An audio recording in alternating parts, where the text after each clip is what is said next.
I'd like to bring the Select Board meeting of Monday, March 24th, 2025 to order.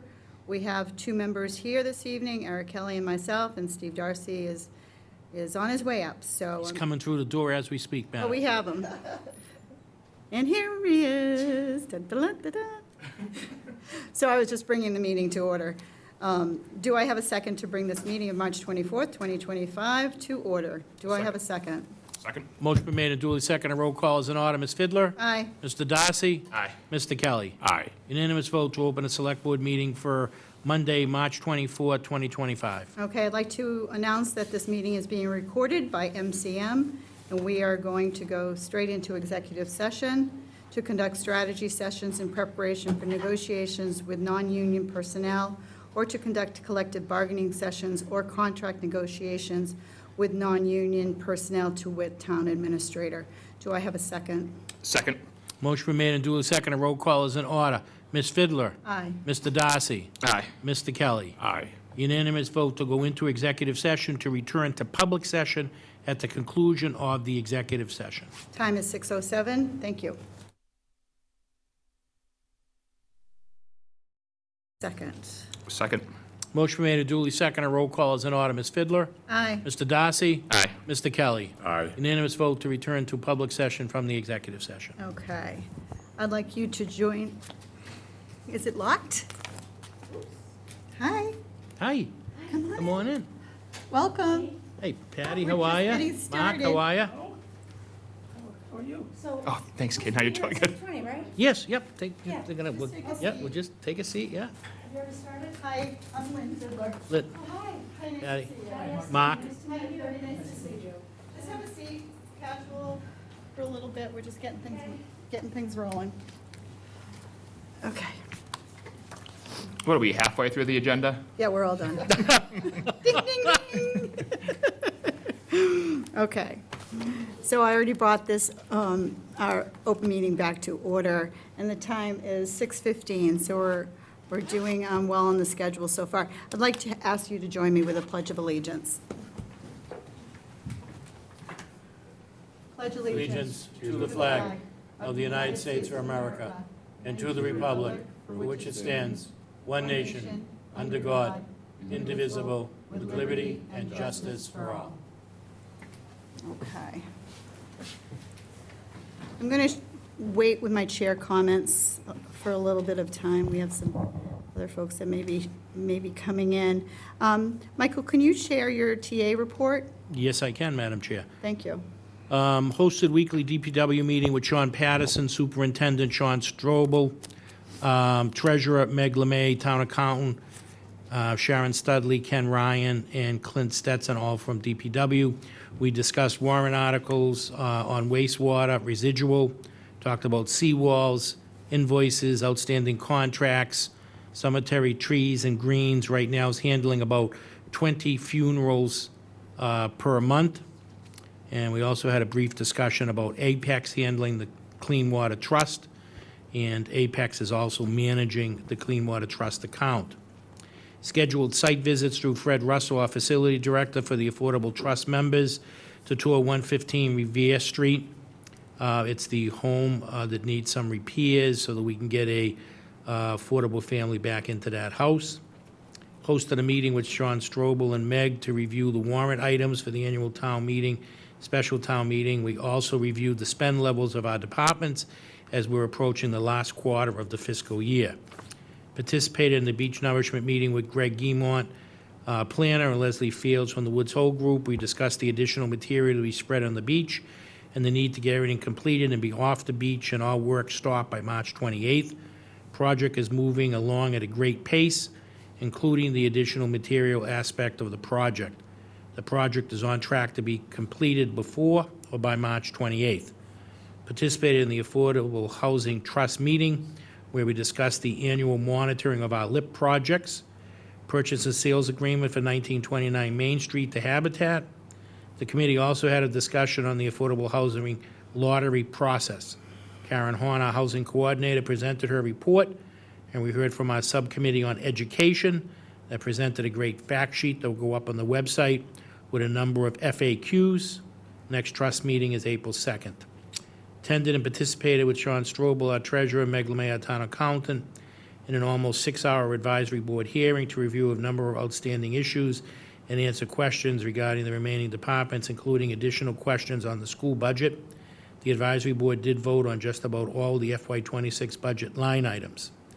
Participated in the Mayflower Municipal Health Group Steering Committee meeting where we voted to lower rates for healthcare for FY26 from the recently established 7% to 6.75%. Our steering committee vote was supported by the general board membership. Immediately following the steering committee meeting, we also got an update on the Blue Cross and Blue Shield plans and Harvard Community Health plans. Participated in a weekly facility directors meeting with Fred Russell, our facility director, to review ongoing projects that included the bathroom refresh at the library, roof and exterior wall repairs for the library and underground conduit, Fire HQ project nearing completion, ongoing school projects including the Martinson Roof Project through the MSBA Accelerated Roof Repair Project, the patching of the Daniel Webster roof, followed by a complete restoration next year, repairs to the Daniel Webster Estate roof, and work that needs to be done at the GAR Hall that includes some renovations to the ADA walkway and some additional work on offices at Town Hall.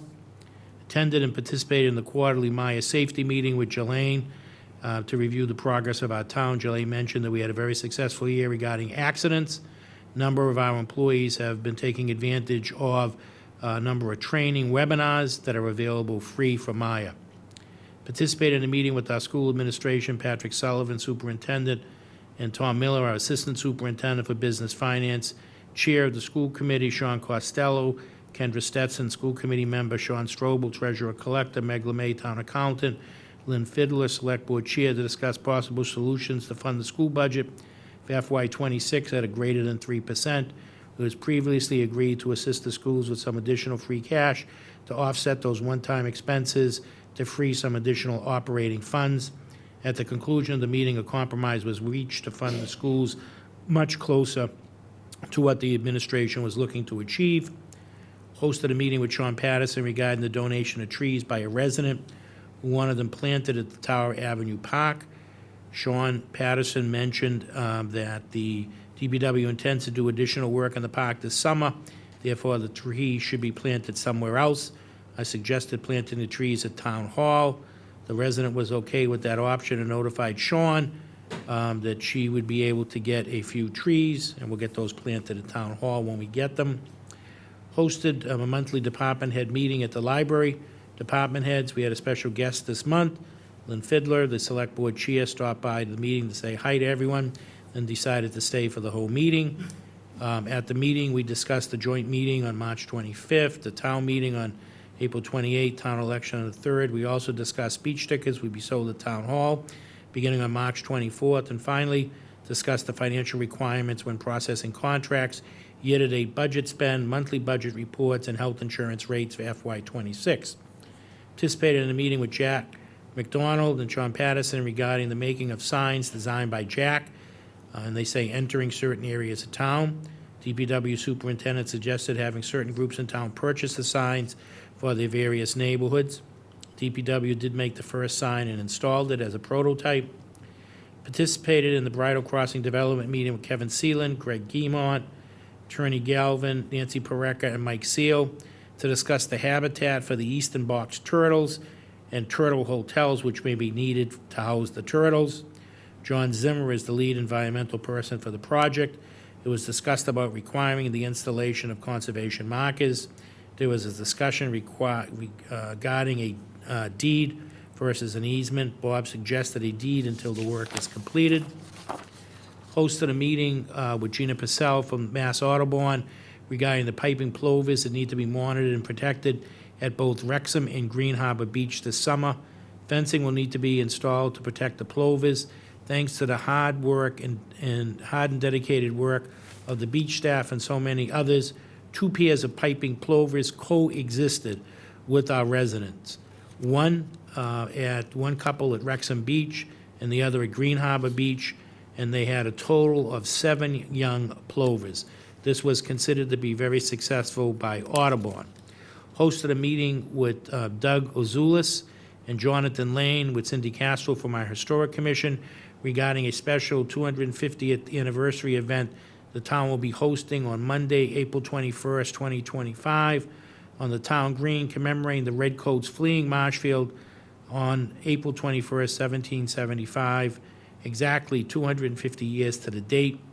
The event will consist of the raising and lowering of the English flag, raising of the U.S. flag, hopefully a fife and drum group, and we'll have singing of the national anthem. We'll have reenactors as Redcoats and Minutemen, and more information to follow. Hosted a meeting with our Recreation Department, Finance team to review financial challenges and solutions.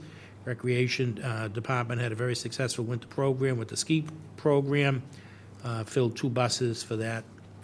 Hosted a meeting with MCM, Sean Leary, the Executive Director and the Chair of the MCM Board, and discussed the update on the Verizon contract that will be voted on by the Select Board this evening for another 5 years.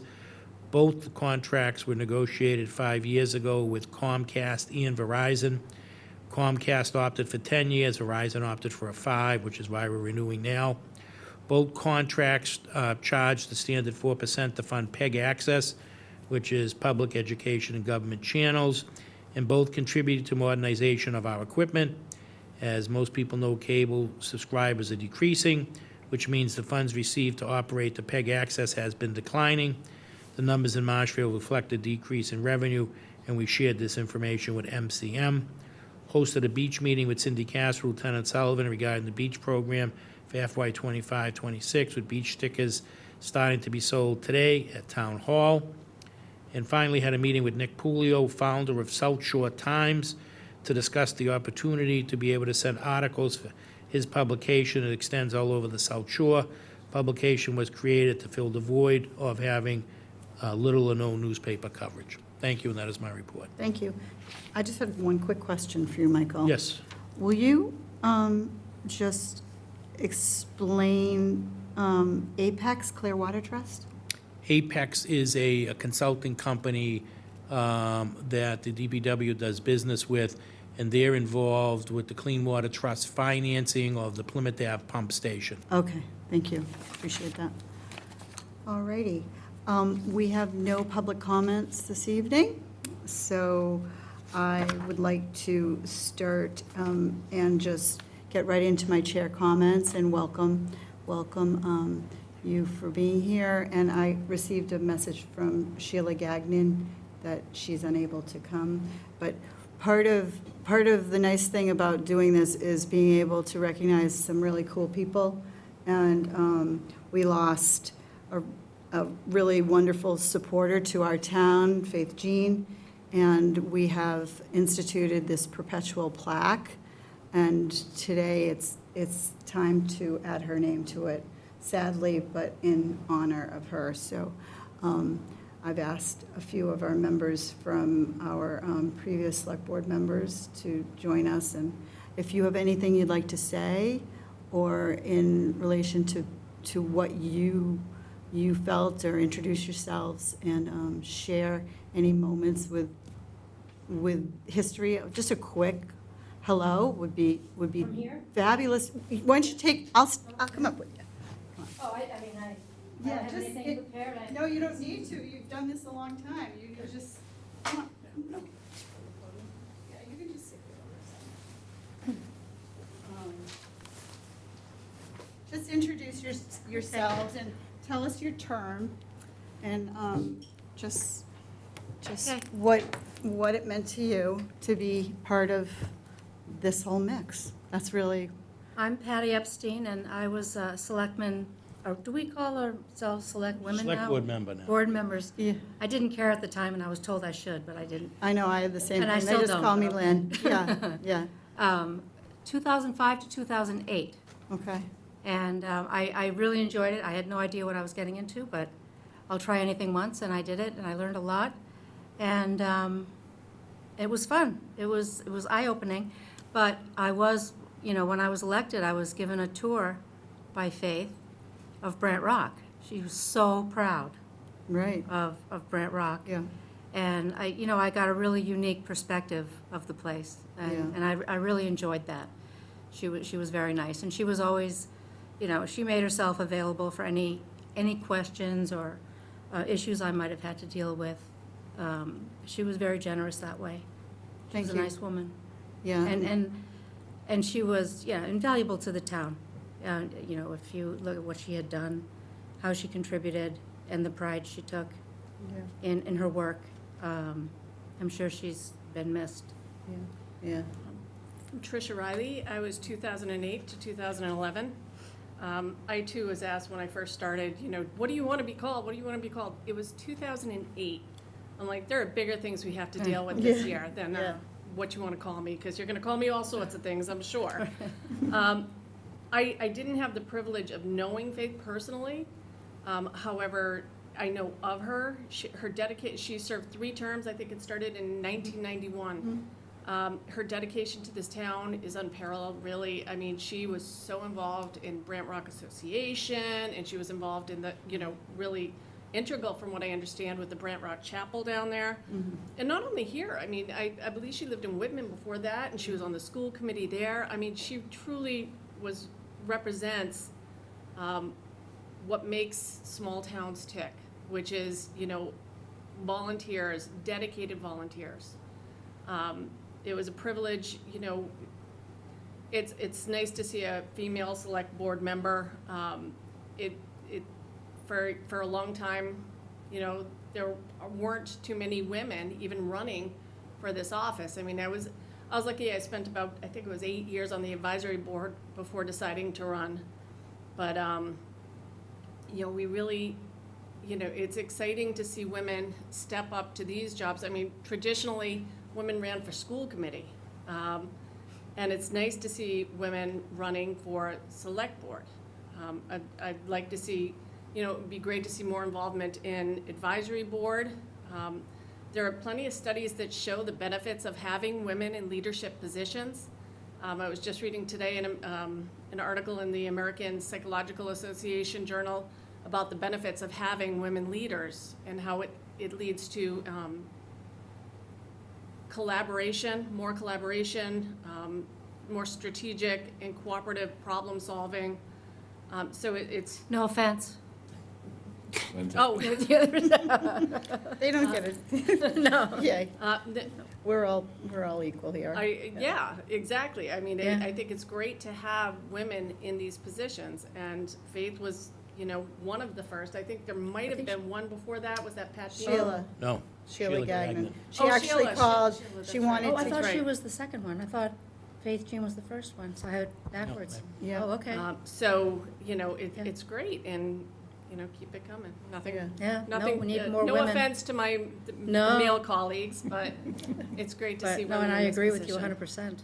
yeah, so I just want to get the reasons why we all need to do our job. It doesn't have anything to do with men, women. I think Eric was clear when I was running that don't, I think you actually sent me an email that don't play the woman's card. Oh, It's yes, more I do important. recall You that, did. yes. You did, and I took that to heart because I've never really played that. I was in the machinery and all that kind of stuff, but I don't think that, whether or not you can do this job really depends on a lot of other things, and it doesn't matter if you're a man or a woman or whatever to Absolutely. do this job. However, it is nice to Right. have strong, Yes. just in every position Yeah. in government, in every other organization, corporate leadership, have strong female role Yeah, models. so I'm glad, thank you for coming and speaking on behalf of the importance of faith, and I know Sheila would have loved to be here as well,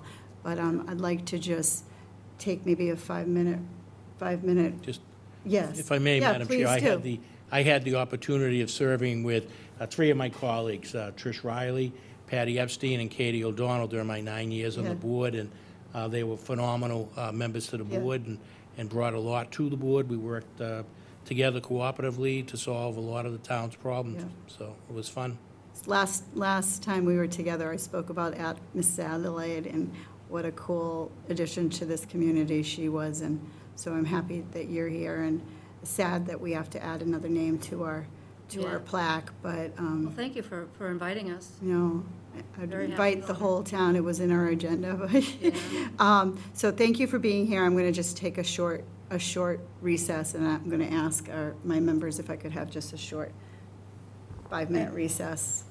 Do I have a second? Second. A motion been made and duly seconded. Roll call is in order. Ms. Fidler? Aye, Mr. Darcy? Aye. Mr. Kelly? Aye. Unanimous vote to take a 5-minute recess. thank you.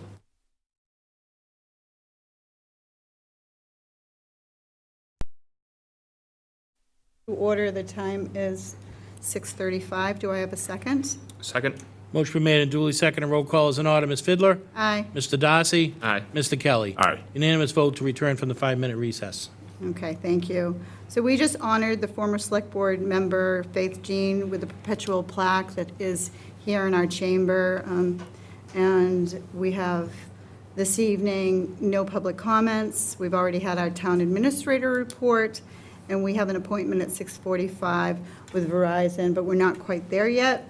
So I would like to go out of order.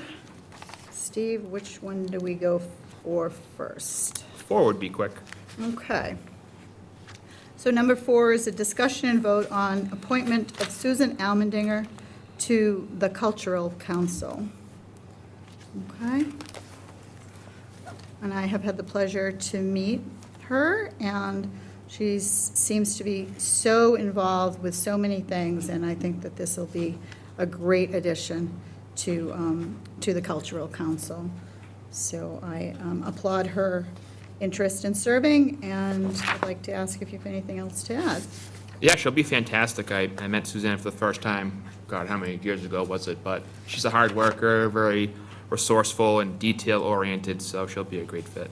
Yes, she will. Anything you'd like to add? I'm just looking at what she wrote and her resume, very impressive. And it seems like she's already been active with the COLA for a while anyway, so I mean, like Steve said, should be a positive going forward, so. Yes, she will.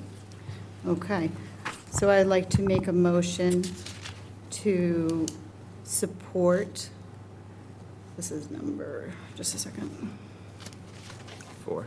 I know, we have a long agenda this evening. Support the appointment of Susan Almendinger to the Cultural Council. Do I have a second? Second. Motion been made and duly seconded. Roll call is in order. Ms. Fidler? Aye. Mr. Darcy? Aye. Mr. Kelly? Aye. Unanimous vote to appoint Susan Almendinger to the Cultural Council. Okay, thank you. So I'm going to move on to number 5, since we still have a little time. And number 5 is a request, like we get so many this time of year, and even in the fall, for planning for their schools. But this is a request from the Wellesley Public School System to use our beautiful Marshfield beaches and facilities for an outdoor marine science field trip. And they will be sending approximately 30 to 40 second grade children from their school. The trips are fully supervised by parents and teachers and will take place from approximately 10 a.m. to 12:45 p.m. The fall dates we are requesting are as follows. We have Friday, April 4th, 2025. That will be at the Brant Rock, and that's through the Bates School. Monday, May 19th, 2025, and we have the rain dates as well. I guess I could read the rain dates at May 20th, 2025, and that's for the Sprague School, and that's at Rexham Beach. Tuesday, May 20th, 2025, with a rain date of June 3rd, 2025, and that's the Hardy School, that's Brant Rock. Then we have June 2nd, and that's a rain date of June 3rd, and that's at Wrexham Beach, and that's the Schofield School. And then Tuesday, June 3rd, 2025, with a rain date of June 5th, 2025, that's the Fisk School, and that's at Brant Rock. So they explained that the students gain enormously by outdoor science work and greatly appreciate our cooperation. And of course, we'll respect the site and return all creatures to the sea before we leave. Teachers will request bathrooms by calling the beach administrator if needed. And they're just thanking us, so that's where we stand. And I think that's pretty much it for this particular item. They've been in touch with Cindy, and Anything you'd like to add, Steve? No, thank you. Anything you'd like to add, Eric? I just wish they have fun and they find whatever sea creatures they're looking for, fulfill their quest there. And don't forget to put them back in their little type. Yes. Okay, so the board moves to approve the request of Lisa Fox from the Wellesley Public Schools to use the Marshfield Beach facilities for an outdoor marine science field trip for 30 to 40 second-grade children from each school for the following dates. Friday, April 4th, 2025, with a rain date of May 2nd. With a rain date of May 19th, 2025, at Brant Rock for the Bates School. Monday, May 19th, 2025, with a rain date of May 20th, 2025, at the Wrexham Beach for the Sprague School. Tuesday, May 20th, 2025, with a rain date of June 3rd, 2025, at Brant Rock for the Hardy School. Monday, June 2nd, 2025, with a rain date of June 3rd, 2025, at Wrexham Beach for the Schofield School. And Tuesday, June 3rd, 2025, with a rain date of June 5th, 2025, at Brant Rock for the Fisk School, pending sign-off from the Beaches and Marshfield Police Department. Do I have a second? Second. Motion been made and duly seconded. Roll call is in order. Ms. Fidler? Aye. Mr. Darcy? Aye. Mr. Kelly? Aye. Unanimous vote to approve the request of the Wellesley Public Schools. All right, thank you. 6, 4, and 5. And let's go right into number 6. Number 6 is a discussion and vote on request for permission to hold the 2025 Bike Multiple Sclerosis Cape Cod Getaway on Saturday, June 20th, 2025. And this is something that this town has been part of this. We have a portion of this race, and it comes through Marshfield between 8 a.m. and 11 a.m. on June 28th, which is a Saturday. So I'll just read a little bit into this. So this is on behalf of the National MS Society, Greater New England Market. We'd like to extend our gratitude for the continuous support and cooperation the town of Marshfield has shown for our annual Bike MS event. The funds raised from this event will continue to be used to advance our support of national research and to support local program for more than 27,000 people within Greater New England who are affected by multiple sclerosis. The 2025 Bike MS Cape Cod Getaway event is scheduled to take place on Saturday, June 28, 2025. We anticipate that we will have around 875 participants for this event that will start and finish at 1776 Heritage Drive in the city of Quincy. Our cyclists will be passing through Marshfield between 8 a.m. and 11 a.m. as they take part in one of our route options. Saturday is 75 and 100 miles. I have included written riding directions for our review, mark the route, and make arrangements with the police details where appropriate. Our routes feature safety stops every 8 to 15 miles so that our cyclists remain hydrated and nourished. All cyclists agree to follow the rules of the road and are directed to ride single file. We do not ask for road closures, and this is not a race. We issue one warning to cyclists not following the rules of the road. On the next infraction, we pull them from the ride, and I'm guessing that's require, because I have my little hole punch here, can't see the whole word, require them to ride to the finish in one of our route support vehicles, so they're monitoring that. We mark our route with small coroplast signs attached to utility poles or stakes. A volunteer will follow the route on the day of the ride and remove all signs after the final cyclist has passed.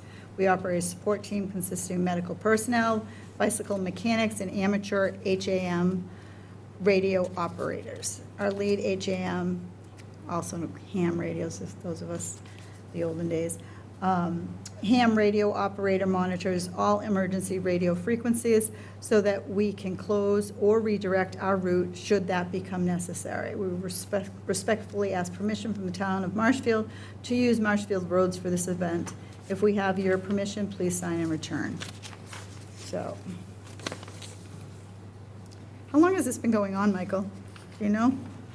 I can remember at least this is the third year that they're doing Yeah, I it. remember this every year so far. So we have the route here listed as the 100-mile Cape Cod Getaway 2025, and you'll see where they're going here.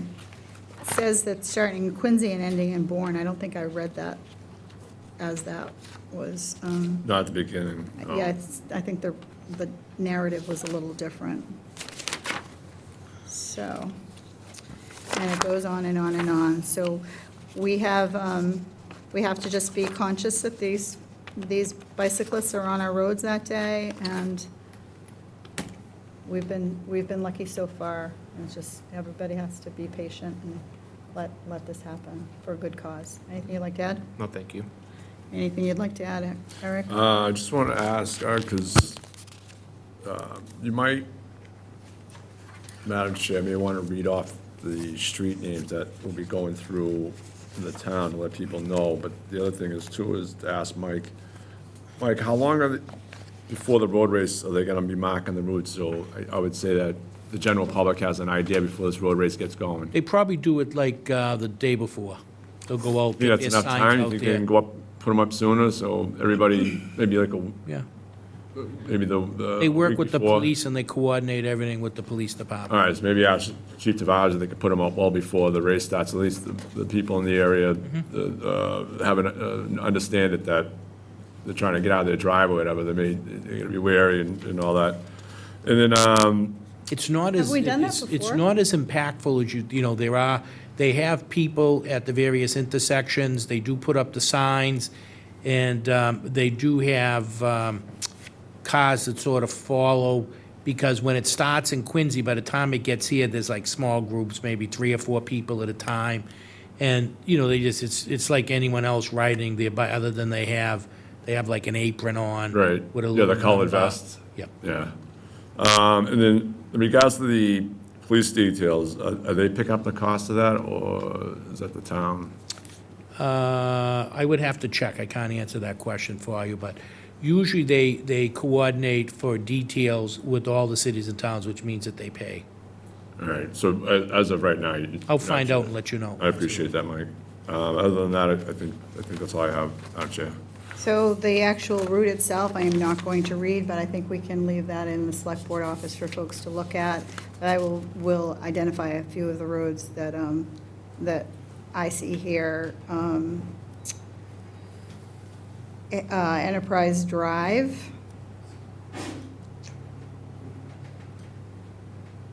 I'm seeing Union Street.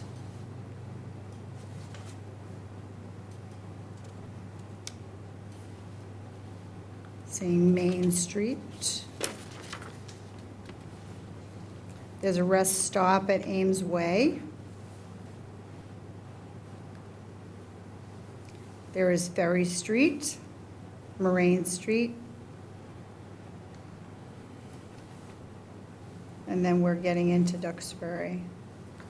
So we can certainly post this. I'll put them on the Post website so this and people add, know. so people know it's coming. And that, but I think the only stop I see here is the Ames, Ames Way. let's see. The Ames Way School is a stop. And I think that's it from Marshfield. Wampatuck, yep. Okay, it's moving on.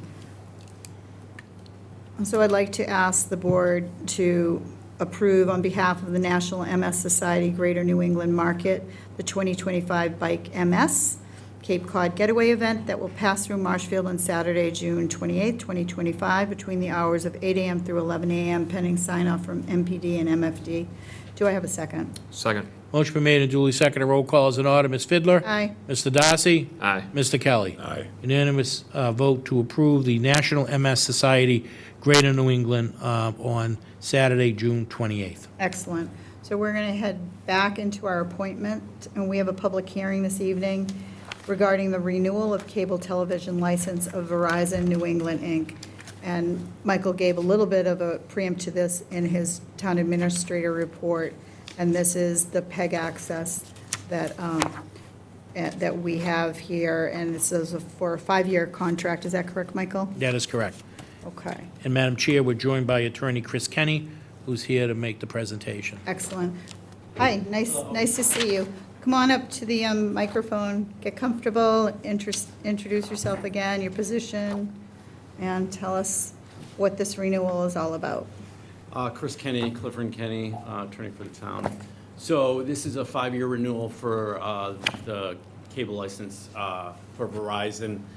I've done a number of these with both Verizon and Comcast, and we did, about 5 years ago, we had done Verizon more recently has only wanted to do 5-year licenses. Under the law, you can do an initial license for up to 15 years, which I believe the town did when they initially did it back in like 2005. After the first initial license, you can go up to, the law allows up to a max of 10 years for a license period. We're gonna be anywhere from 1 to 10 years. Comcast has still been doing the 10-year licenses, willing to do it. I think Verizon more recently has been just wanting to do the 5-year licenses. I think mostly you have, a lot of people, obviously doing more, getting their cable through the internet, not necessarily hooking up with cable. I'm a cable guy. I grew up, having cable, so I enjoy my cable, but I know probably the younger generation, maybe Verizon is looking further down the line. So they're really just going into these 5-year, doing these 5-year license. Can I interrupt you for Sure. a minute? So I'd like to just read this into the record. Absolutely. And I appreciate you giving us that introduction. So this is the Town of Marshfield Select Board Notice of Public Hearing regarding the renewal of cable television license of Verizon New England, Inc. So this is March 24th, 2025 at 6:45, Marshfield Town Hall, 870 Moraine Street, Select Board Chamber. The Town of Marshfield Select Board will hold a public hearing on March 24th, 2025 at 6:45 PM at Marshfield Town Hall, 870 Moraine Street, in the Select Board Chamber on the second floor pursuant to 207 CMR 3.05 and any applicable cable television renewal license, laws, regulations, or requirements regarding the renewal of the cable television license of Verizon New England, Inc. Any applications, reports, statements, and/or amendments in the possession of the town to be considered at the hearings shall be available upon completion for public inspection and reproduction at a reasonable fee at the Select Board Office, 870 Marine Street, during regular town hall hours. Select Board, Town of Marshfield. And this was in the Coastal Mariner on March 6th, 2025, and March 13th, 2025. Okay. So, board members, you will see in your packet that you have a quite extensive renewal license. Okay, so now the floor is yours. So a lot of, obviously, it's the license has got a lot, pretty thick with legalese and whatnot. A lot of the language is kind of boilerplate statutory language. There's a lot of federal regulations that both cable operators are kind of locked into. So a lot of the language refers to regulations that they must abide by. But some of the key parts are obviously there's as Madam Chair you mentioned PEG access. There's money percentages for PEG access under the law. Communities can receive up to 5% of a cable operator's gross annual revenues. And as well, there's potential for capital funding, which are basically capital grants for potential capital projects for PEG-related services. The previous previous Comcast license, the current one, well, it's kind of current, it's about 5 years in, is set at the 4% of gross annual revenues, and has about $100,000 spread out over the 10 years. So $10,000 a year. So over the 10 years, it's basically the 4% and $100,000. The initial Verizon license was actually somewhat the same. It was only 5 years, but it was 50,000 and then another, approximately $10,000 spread per year spread out over the 5 years. So the first Verizon license was actually the same, 4% and 100,000, but spread over 5 years. So now we're kind of in the second part of another 5-year license for Verizon, but at the end of this license, we'll kind of match up with Comcast over the 10-year period. So the current license would stay at 4%, be another total of 60,000 over those 5 years, with approximately $15,000 over the first annual periods of the first 4 years. So in total, these licenses are comparable to, they have reopener language similar to like union contracts and whatnot, where the licenses have to be somewhat similar. They basically have reopener language. So each cable operator has like language basically saying like, hey, if the other cable operator gets a better deal, we have the right to come back and, you know, negotiate, you know, take back some of the money or whatnot. But the Verizon deal, the current license and combined with the previous Verizon license is a total of $160,000 over that 10-year period, compared to the Comcast, which was $100,000 over the 10-year period. So in essence, over the 10-year period, combining with this license, the town would be receiving an additional $60,000 over the 10-year period compared to the compared to the Comcast license. Okay, can I just stop you? Because that Sure. was a lot of stuff. So listening to you, 10, 10, 10, 10, 5 years. This time it's the first 4 years, 15, 15, 15, adding up to the 60 grand. Correct. Did I listen? I Yes, got that right? yep. Okay. Yes. So you're still at 4%, Right. but you're adding another 60 grand into the mix? Correct. Okay, all right. So this contract here is a renewal license agreement. Has town council reviewed this? Michael? That is our council. I'm Your- counsel. Your He is town our council for he is this our- particular. For this particular cable. For this correct. particular yes. cable. Okay, so in the And process. just, Madam Chair, Yes. and actually, Chris negotiated the previous contract for Comcast and Verizon. Okay, so you've been in the mix long enough to know that this is a deal that is good for the town. Is that correct? Correct. Okay.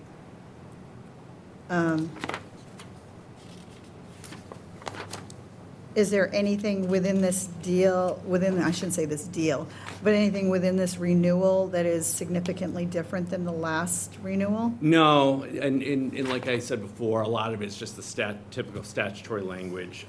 But really, in terms of, you know, towns looking at, it's basically, you know, what do you look at, you know, the money that you're gonna be able to get. And obviously, the money comes from the cable subscribers. Right. Basically, the cable companies unfortunately, you know, just running like this money. It is from the, you know, coming from the cable subscribers. Yeah.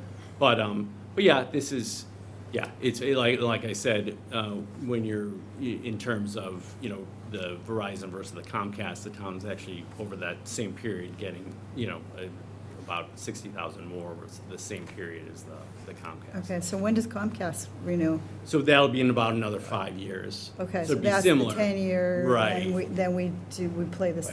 Right, play you're right. this again. So yeah, then they would both be up at the same I time see. in about another 5 years. I see.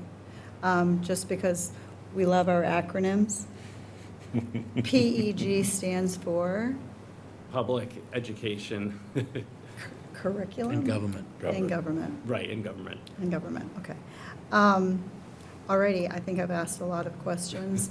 Do you have anything No, to thank you. add? Do you have anything to add? I do have a few. 1.9.6. Any tax of general applicability imposed by a town, state, federal, or other governmental entity and required to be collected by licensee and remitted to this tax entity, including but not limited to sales, use taxes, and non-cable license fees. What tax, is the town charging any tax on to the cable providers? Could you say that, the section again? 1.9.6. 1.9. I don't have a one. I don't Nine. think so. Page 4. Up on page 4. Oh, it's just the way it's laid out here. Okay. I see. Oh, okay. Why don't I see that? Oh, there it is, I see. Okay, this is just weird.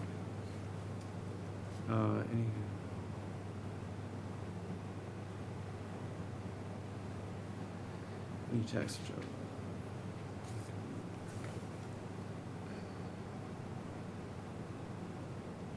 Right, so that would be, right, so any tax of any by the town or any entity would be collected by Verizon and remitted to the taxing entity. So does the town collect any sort of tax from Verizon? I don't believe so. I don't think there No. are any taxes. Madam Chair, our Yes, treasurer please. collector's here. He could Oh, probably hi. answer that. Hi, would you just go to the microphone, please, and introduce yourself? We know who you are, but not everybody does. Sean Strobel, treasurer for the town of Marshfield. No, we do not collect tax from Verizon or Comcast. Okay, thank you We for don't- that. So we're not charging any taxes for them to collect at all? No, we're not charging, there's no pass-through taxes or any tax revenue that Comcast or Verizon is collecting on the town's behalf. What's I think I see it in my bill. What's the poll tax, I think it is? That I see on my bill, I think it is. I'm not really sure what they're taxing or what the manifest of charges are on those bills, but perhaps it's more of a federal. I'm not sure if that's a distribution charge. I can't speak to that. I don't know, it wouldn't be a federal because it's on town property, right, when they place these polls? Well, again, Eric, I would probably reach out to the provider to have them explain to you what that charge is. I'm really not sure. Well, I because- just did. It's, when you try to talk to them or Eversource for certain charges, they seem to get a little squirmy when they want, it's almost like they don't want to tell you. to a There's, degree, there's you a, know? yeah, there's a distribution charge, and just keep in mind too, that when they're transmitting, limited knowledge that I have about cable, there might be a front end where the signal is being received, and then there's the transmission. And I'm not sure if that's a local, or if that's somewhere else here in the South Shore. But I would reach out to them. Didn't we take up a town meeting article not too long ago in regards to a tax that was being charged to Verizon that was deferred back to the town for some reason? Nothing that I don't remember, no. Wasn't there a court case a while back, Verizon in regards to a tax? No? All right. I'll see what I can find out on that.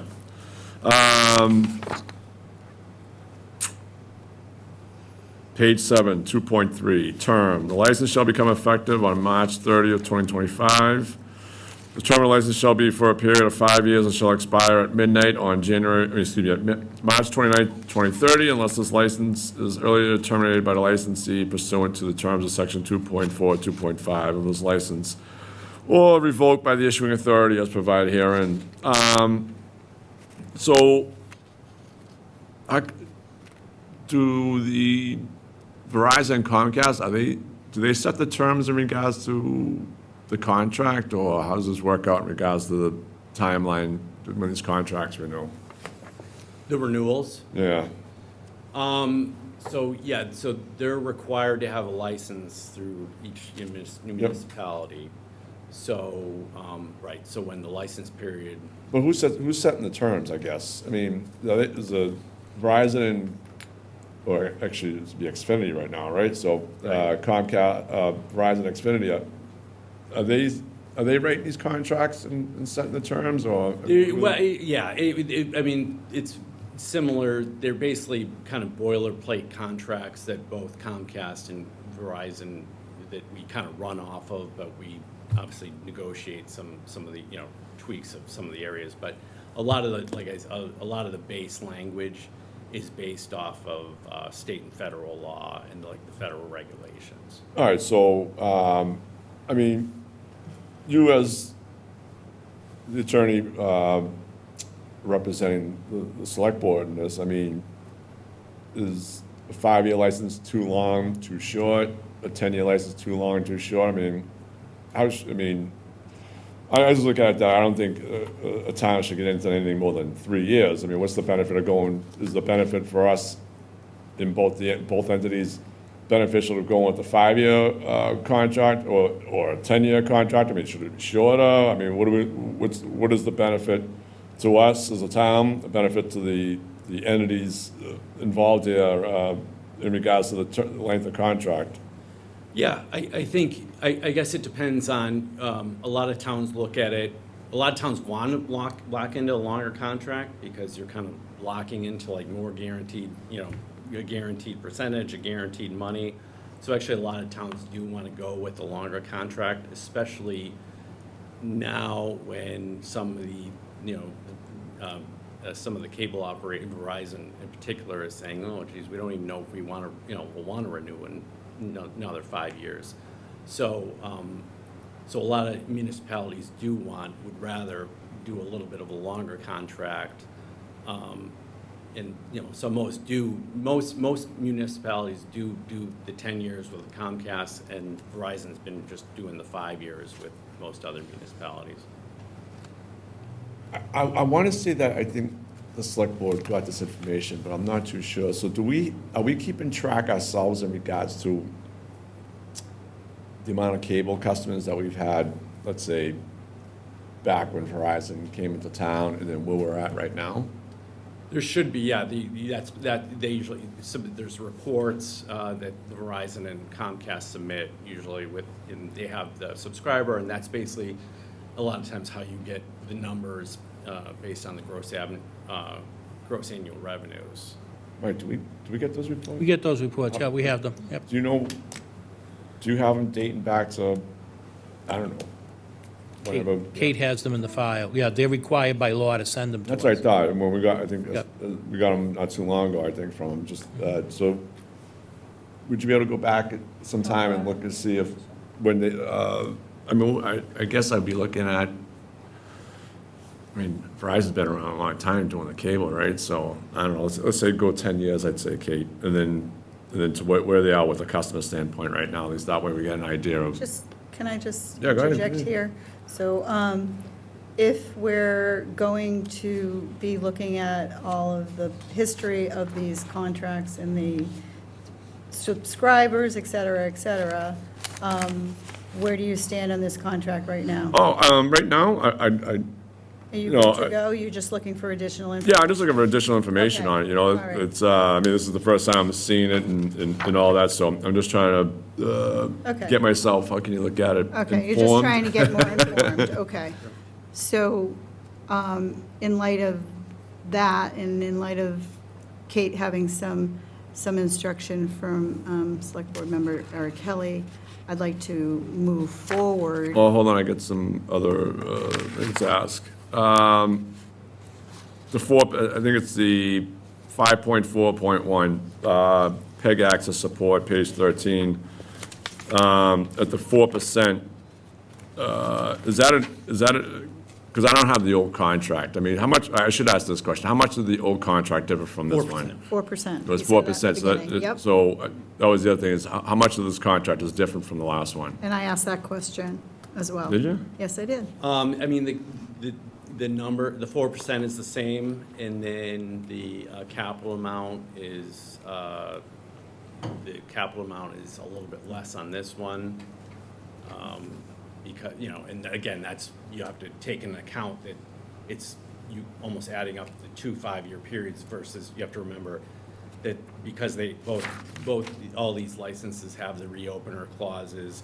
Same thing as, some of the union contracts where you'll have a reopener saying, hey, if somebody else gets a better deal. No, I understand that, but I'm just asking, the 4% So the 4% is the same. is like a boilerplate with everybody, all the towns? You Or can go up to 5%. by law, you're saying? Right. Is that what it is? Yep. So how come we don't push the 5? Because the Comcast is locked in at the 4% now, and they still have another 5 years to go, so you're, again, Verizon. All right. It's basically, you're kind of matching that. I think, that would be something definitely in 5 years, if the town wanted to look to like bump up another percent, you could do that. The one nice thing with the 4% is there was a court case, the FCC in 2019, they issued an order about what's called in-kind contributions, and that's basically stuff like the non-cash contributions that the cable companies give. And one of the things included that the FCC said was, hey, though certain non-cash contributions count towards this 5%. And one of those things includes like the free cable that is provided to the towns. You know, a lot of times the Verizon and Comcast will say, hey, we'll, you know, put the cable in the various town buildings at no charge. What the FCC order had said was, hey, you have to count that towards that 5%. So basically, if the town was at 5%, you're already getting the cash for 5%. If you're at 5%, then potentially Verizon could start sending bills for the cost of the cable to the Service. various buildings. But because the town is at 4%, you have that extra 1% cushion, Yeah. I would call it, basically. So the town doesn't need to worry about getting charged for any of these like in-kind, non-cash contributions, because there's definitely enough room in that 1% that the town wouldn't get charged. And this actually came up, the other thing was in the last, in 2019, the current license, current 5-year license, Verizon also offered an HD channel for the PEG access. And that was one concern that came up, because I think we were like, oh, you know, is potentially could Verizon charge the town extra for installing the HD channel? And again, that probably wouldn't be the case, but even if there were potentially a charge there, that 1% cushion, the gross annual revenues would provide enough that non-cash contribution, the town wouldn't have to and didn't have to pay anything extra for the HD channel. So it'd be similar with all the cable access in the various town buildings. Okay. I mean, as we're talking about town building, that was one thing I was wondering when I was looking through the list. And there's one building, if I'm correct, I don't see in the list, is the Ocean Bluff Firehouse. Oh, do they have cable provided in that building, do you know? I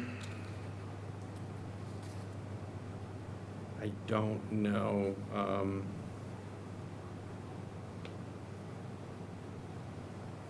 We have the other two Is that the, stations.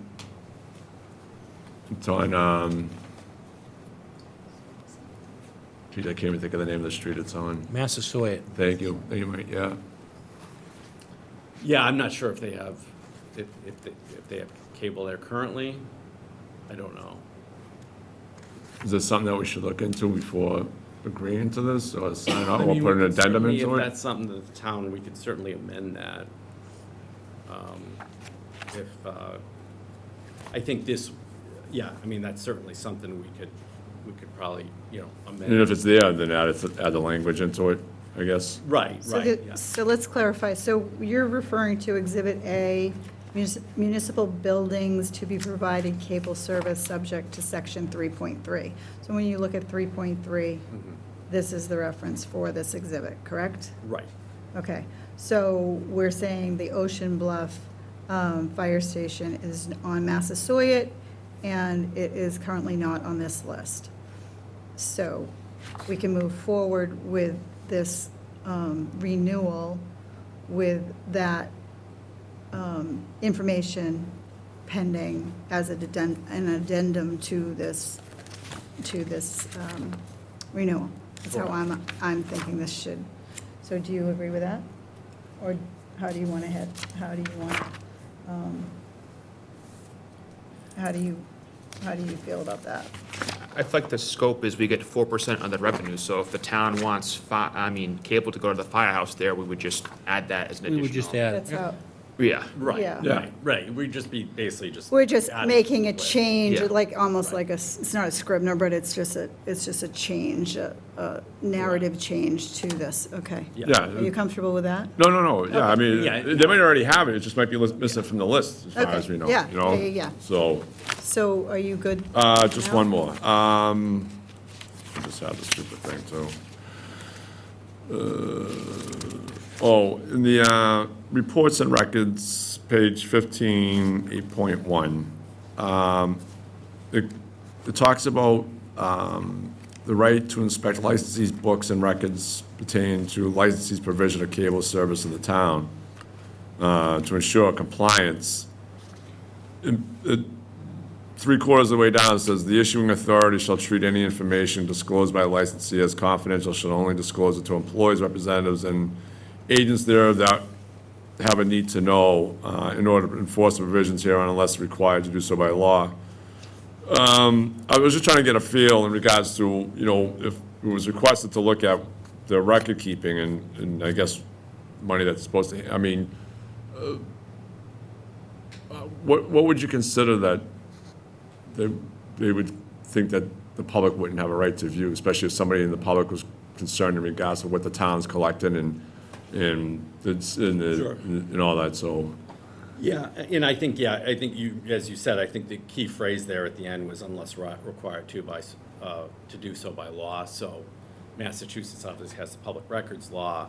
So whatever comes in the town's, into the town's hands, if under the public records law, if there's not an exemption, if it's covered under an exemption, it would be confidential and not a public record.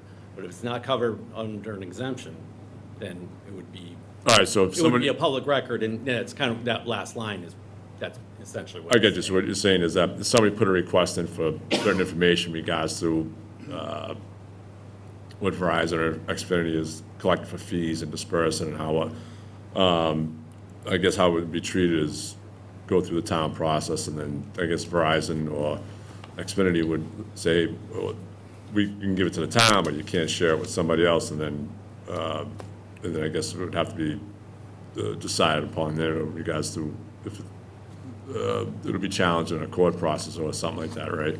Yeah, I mean, usually, the public records, usually it's, you know, we do a lot of public records through various towns, and, you know, if you get a public records request, usually you evaluate it and you say, you know, you do your initial response within 10 days.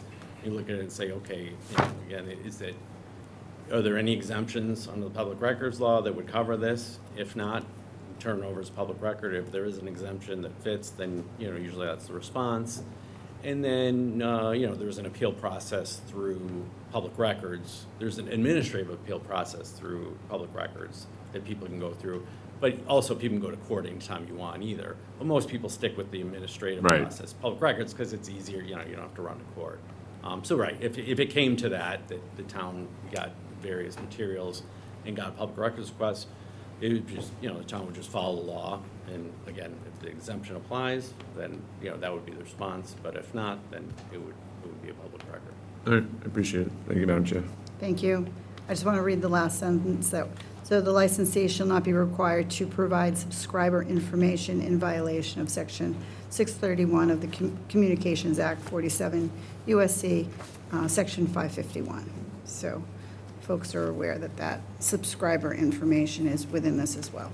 Okay, I'd like to move forward with, and thank you, but are there any members of the public that would like to chime in on this particular renewal? Yes, sir. Identify yourself for the record. Joe Pasevich, Wilson Road. Very interesting subject, something that I have a great deal of interest in. My first concern was, I don't know if this was noticed properly on the town hall website, because this is a public hearing. I looked at the agenda for tonight, and I did not see a notice of a public hearing. It appears on the agenda for the select board meeting, but typically public hearings are separate notices, and I did not see it anywhere. That's number one. And that's important to me because I would like to have seen this document. Likewise, I scanned the town hall website looking for any mention of this particular agreement, and I couldn't find it anywhere. There was no, like, click here to see a copy of the subject of the public hearing, something like that. And if that's not strictly required by the law, I would strongly suggest that that be done in the future. The next thing is and we don't know the scope of this agreement really, since having not seen it. I don't know what type of Verizon services it covers. So my first question is I hear it's said that 4% of revenues are returned to the town. Is that, am I hearing that properly? Can someone answer that? Sir, could you answer that question? for Sure, this gentleman? right, so, yes, so basically, under the law, municipalities and cities can get a maximum of 5% of cable operators' gross annual revenues for PEG services, public education government services. So, right, this license would provide for the 4%. Okay, so, and that percentage is taken from what? From the receipts from cable subscribers, or receipts from Verizon services, or what is it based on? Right, it's based on their basic gross annual revenues from all their, the money generated from their cable subscribers. Cable subscribers, not just like from regular Verizon Right. fiber optic services and Right. stuff like that, because people are kind of, maybe it's anecdotal, but people are kind of dropping cable subscriptions and just relying on internet access to access whatever media that they want at home. So you don't have, am I evaluating that correctly, that you don't have pure cable access subscriptions like we did, say, 20 or 25 years ago, that now you just get a fiber optic connection and you can just access everything? Okay. Well, to me, it's like we should be getting 4% of all of Verizon's revenues that are in this town, that this town is generating, which would probably be an enormous amount of money. Something for the board to consider. One thing maybe I walked in a minute late, but could you tell me again who Yes, sir. this gentleman is? Please reintroduce yourself. Chris Kenny from Clifford and Kenny. Chris what? Chris Kenny, K-E-N-N-Y. From where? Clifford and Kenny. Oh, Clifford and Kenny, okay. And Mr. Kenny is hired by the town, is that correct? Mr. the town Kenny is paying Mr. is Kenny? town council for He's this paying by the particular town. Okay, contract, thank you. yes. That's what I'm trying to understand. As far as the bottom line, as probably some of you people might recognize, I'm very interested in PEG services in town, having been involved with public access for over 20 years here. What is the bottom line benefit to our local Marshfield community media right now? What are they getting? What's the bottom line? And how is that changing over time? Are you able to answer that question? Are you asking about the actual numbers? Yeah. Okay. So let's ask our town administrator and perhaps our. yeah. So, in the warrant, you'll see that they'll get $475,000 this year, which is a decrease from previous years. Our treasurer collector's here, I think it was $525, Sean, previous years, Previous year's 507. 507, so it was slightly higher than it was. The revenue is declining anywhere from 2,000 to 3,000 per quarter, so roughly anywhere from 15 to 18,000 per year because of what Mr. Prosevich has referred to as that folks are cutting cable. Thank you. And that's kind of my point, that people are cutting cable, but they're not cutting access to media, which Verizon is providing. So that's maybe beyond the scope at this level of government, but it's just an idea. And to that subject, I mean, I would wonder if Marshfield Community Media was part of this negotiation or consulted in any way. If you've heard. Are you asking me? I'm asking the board, We're yeah. asking the board. I am not aware that they were consulted in this. I see. Okay, If well, you'd like to thank you for letting me ask those questions, Mike. Thank you.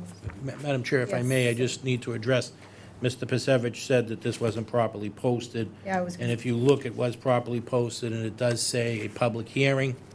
And also, it was in the newspaper, the Coastal Mariner, March 6th and March 13th. When you And I- post, So we met all the requirements. when you post it, Mike, are you supposed to post a document along with it? People can have access if they want it, they can call and get it, it's a public document. Okay.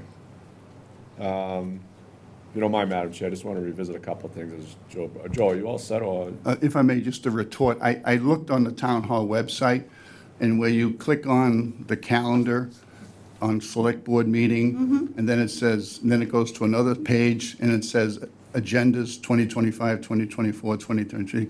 I clicked on 2025, I clicked on the date, and the only thing that came up was the agenda for the select board meeting. There was no word terminology, public hearing on that display.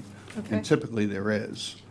I don't Okay. doubt you put it in the paper and follow those other means, but the town Did hall you make an website is attempt- the official posting location for Did public you, notices. I'm just curious, Joe, I'm not being, did you make a request at the select board window to have this information? No, I didn't, no, I Okay. just, I was too busy to come down, I Okay. just scanned all through the town hall website, couldn't Okay. find it. Thank you. All right, thank you. Madam Chair, if you don't mind, just Yes. want to touch up on Go something, ahead. Joe. Attorney Kenny, I mean, I think Joe brings up a good point in regards to money generated through the fiber optic cable, or maybe at some point it's going to go wireless. I mean, is that something that can be done in regards to money generated? No, it's all regulated by federal and state law, so I mean, that's something above our heads that, right now, you're limited to. To the cable regulations. subscriber, so the whole thing is. But I agree, I think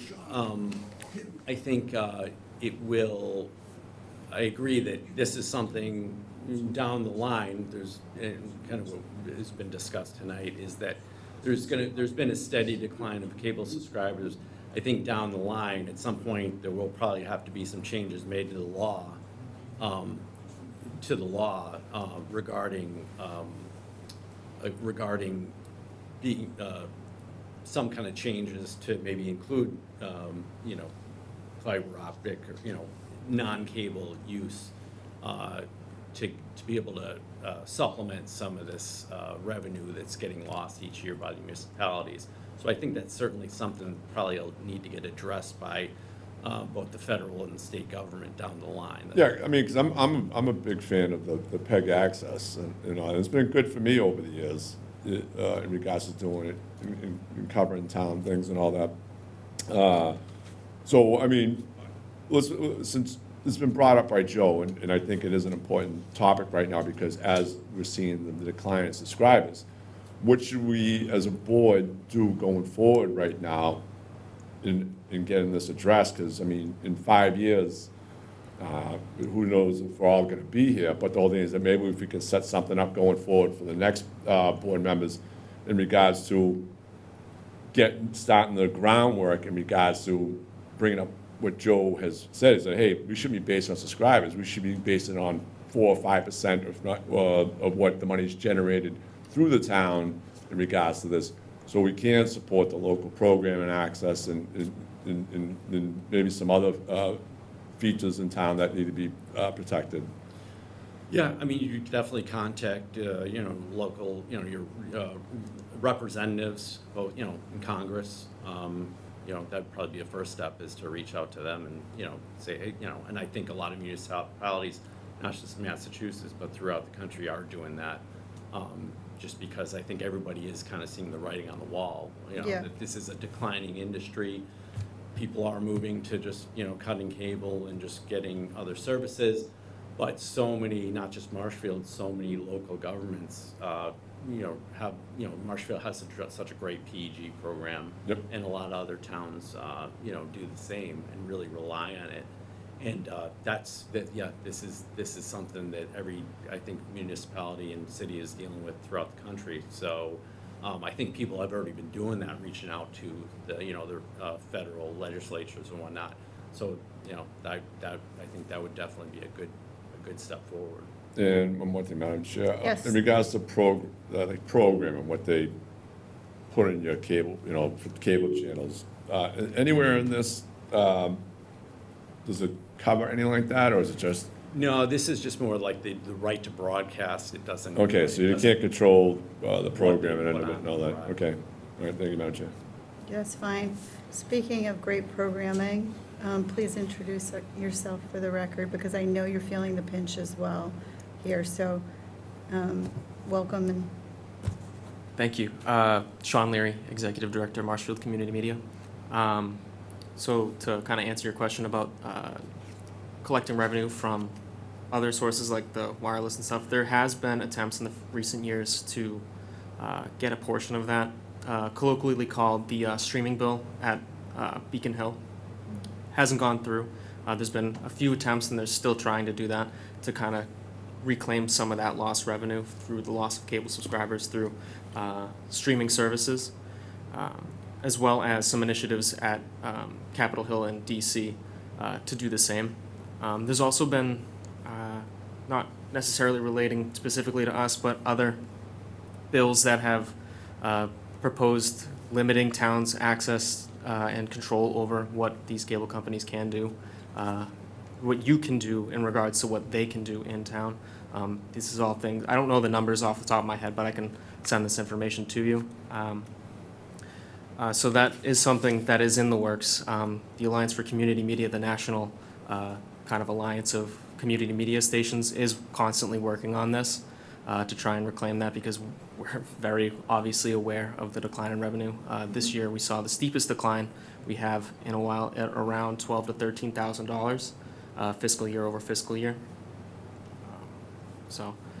And then additionally, I'd like to mention that in 5 years, when both these contracts are up, it would be really wonderful if we could pursue as close to 5% as possible, because obviously we're going to be losing revenue. We're going to have to obviously try to make that up, and we're doing other things to make that up, but getting a higher percentage will be huge. That's another staff position. That's upgrades to the studio, keeping us modern, because it's not just us that are using the facility, it's also the students, and we want to make sure that they also have access to current age technology as we go into the future.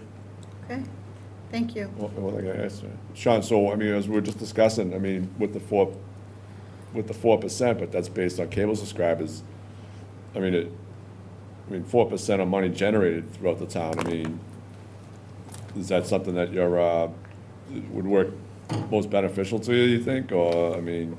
4%? That's what we've been operating under, so we're prepared for that. No, I mean, money, like Joe was bringing up, like the money generated through Verizon and Xfinity in regards to, instead of basing a subscriber, it's money generated. I think if you could set up a thing like that in regards to what, If that was possible, I mean, of course, that would be a huge increase in income. I mean, I'm sure you have your ideas in regards to how to go about this. I mean, is there something you want to sit before the select board and bring forward and work, collaborate together on? That'd be great, but I think this is a state and federal level thing that we could use your support in fighting, basically. Yeah, I mean, all the voices that can get behind it, I think would be most beneficial to you, absolutely. Absolutely. Thank you, Madam Chair. Thank you. Those were great questions. So collaboration going forward, understanding your needs, understanding this and how this works for the town is a goal. So we'll talk about that as we move forward. So thank you for your hard work. Wonderful. Thank you. And supporting the community and allowing this to happen. So thank you for being here as well. And is there anything else you would like to add? No, I think we touched upon all the we've salient gone- points. I mean, the only thing, just, when you look at it in history, 20 years ago, cable decided to get out of the PEG access, and they dumped it on cities and towns. Cities and towns then had to create the nonprofit structure, and then, we were fortunate, I forget what MCM was called before, but they came into existence. I actually served on the board, Katie O'Donnell did, because it was left to the select board to create the public access, so we had to do that. Now we're seeing diminishing returns on the 4%. So, I mean, it is something to give pause to. At some point, if the feds don't make a change and allow to go after the streaming services, as Mr. Pasevich did mention, we're going to have to foot the bill because we Right. have to provide public access. Yeah, we need this to keep communication lines open. So what you're So saying- I'd like to, Sorry, Madam Chair, so what you're saying is this could be deemed as an unfunded mandate at some point. Well, it's coming from the feds, the Yeah. FCC, so so it's a I'm not different. familiar with their. Well, I mean, the whole thing is that if as a I decline. think we're getting a little bit ahead of ourselves. Well, no, I just want to make a point to saying that as the cable subscribers are declining, also what the town's collecting to support the PEG access, eventually it could be down below where it wouldn't be able to support them. But the whole thing is just saying by law, we would still have to fund it. Am I correct? So it'd be an unfunded mandate, would, it might look at it. So that's what I just wanted to state. So I appreciate it, Madam Chair. Yeah, absolutely. So I'd like to move forward, and I appreciate, as I said, appreciate all of Eric's thoughtful comments and our public as well. Thank you for being here, and move forward with this question.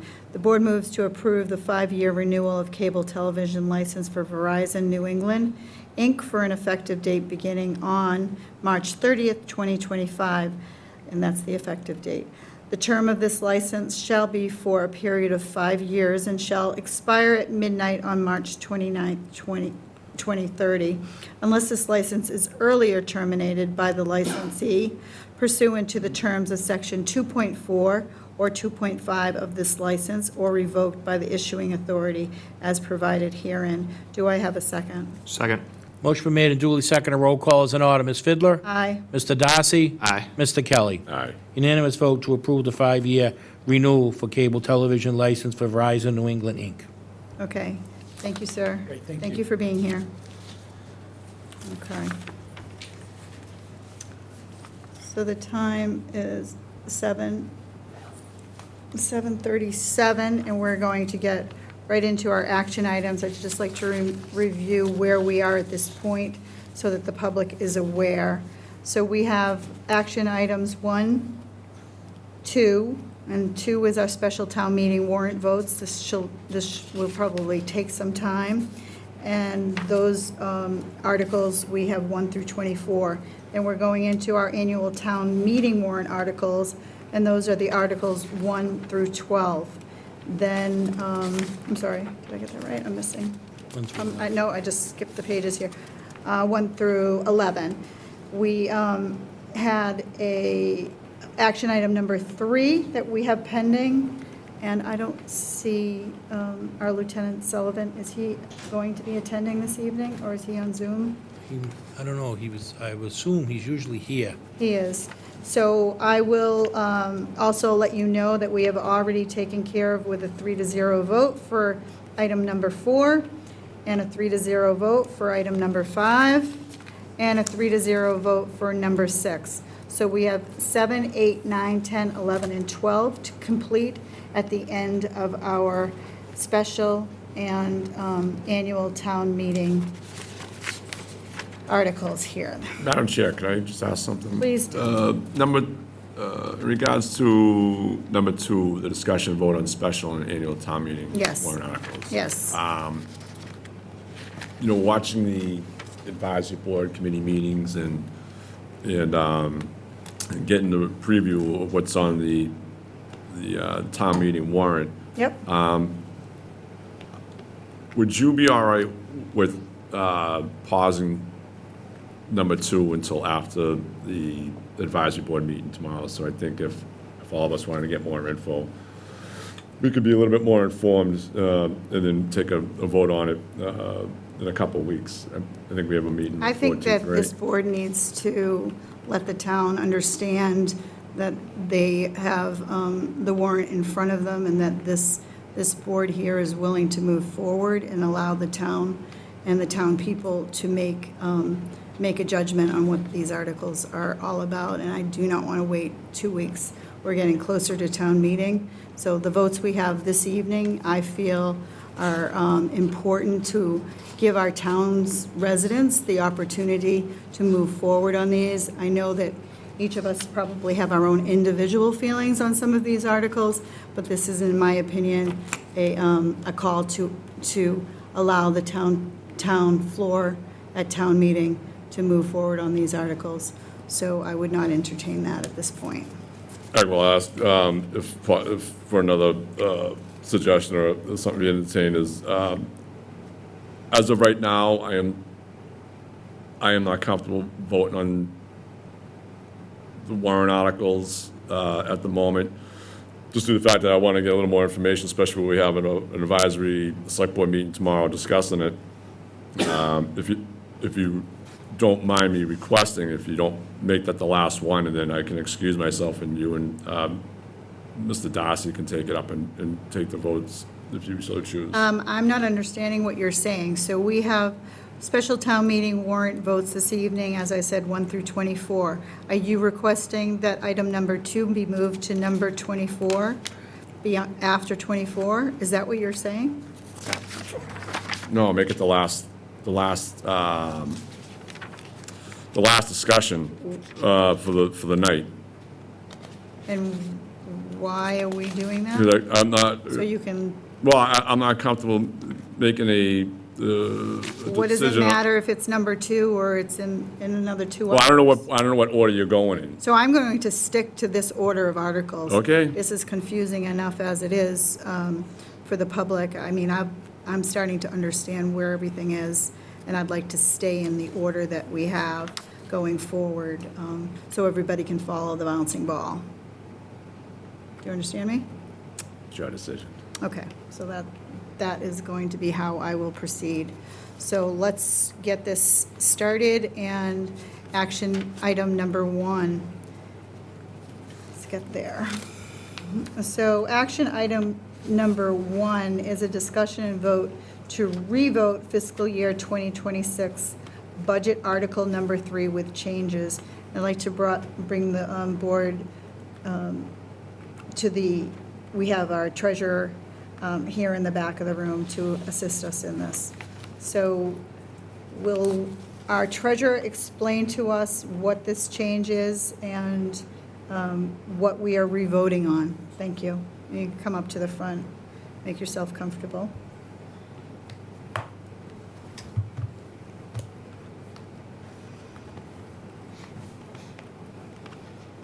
Okay.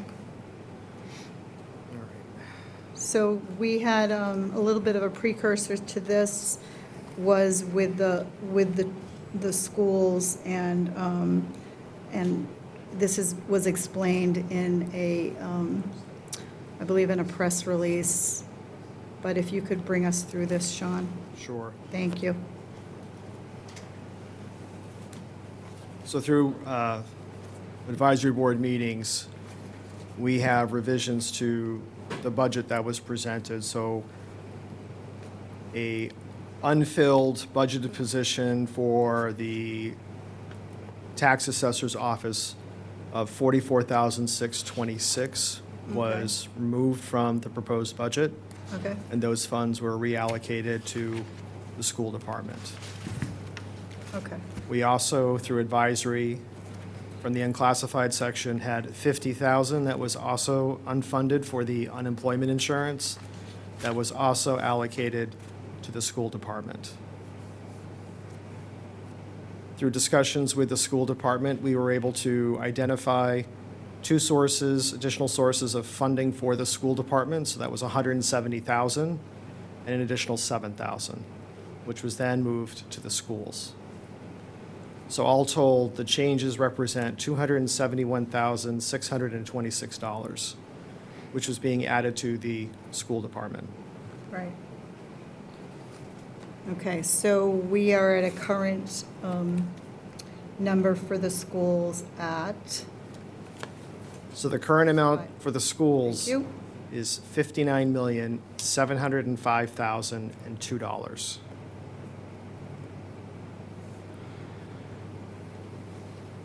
Okay.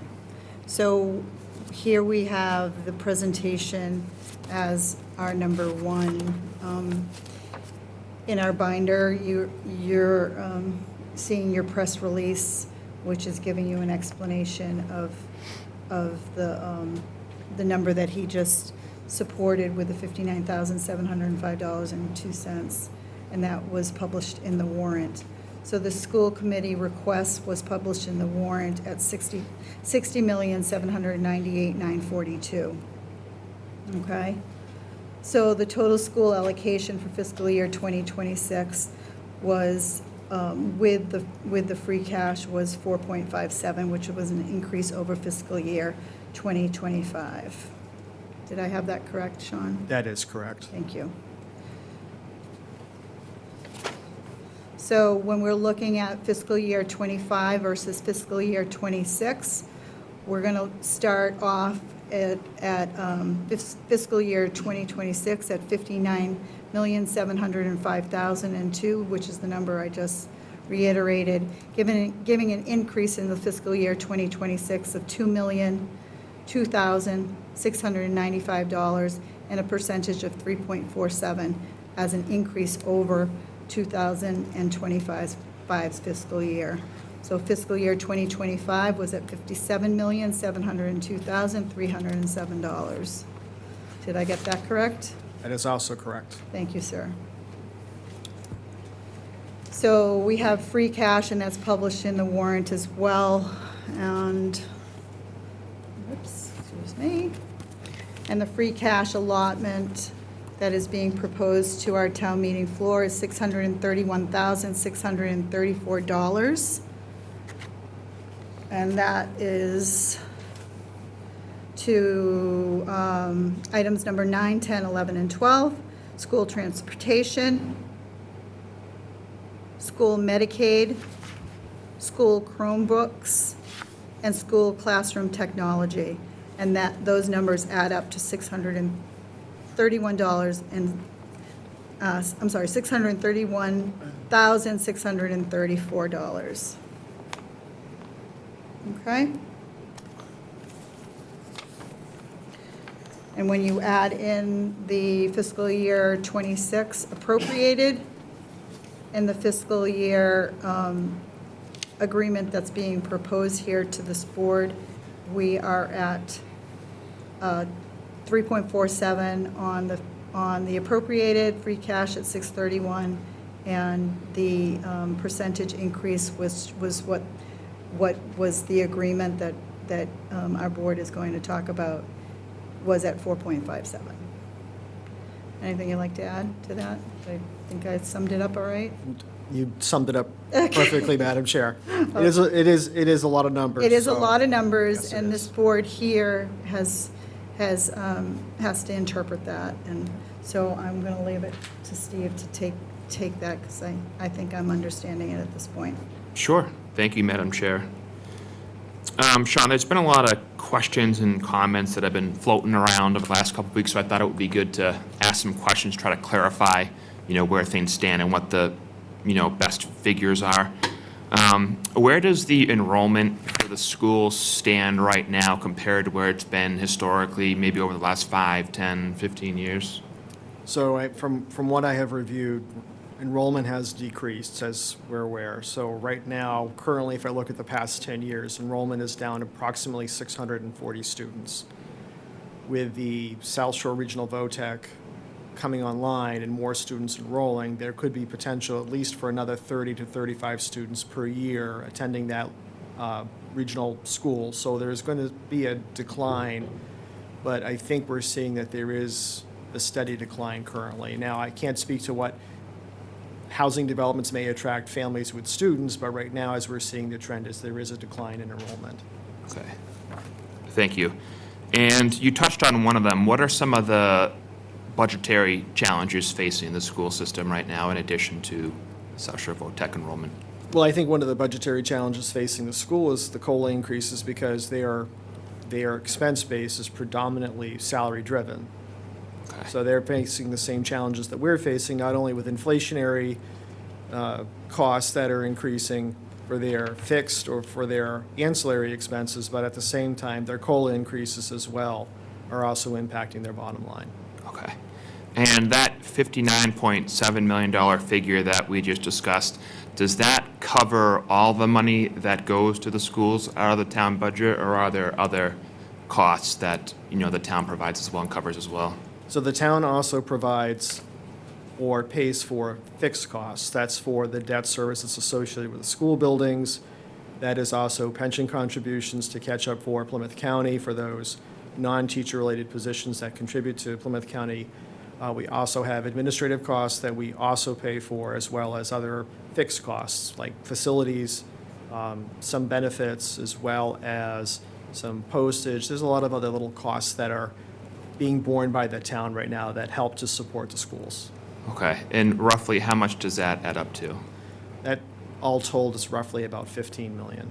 Okay, so we're looking at a grand total figure that's close to 74.7 million? It's right now, it's about 73 million. Okay, thank you. You're welcome. Eric?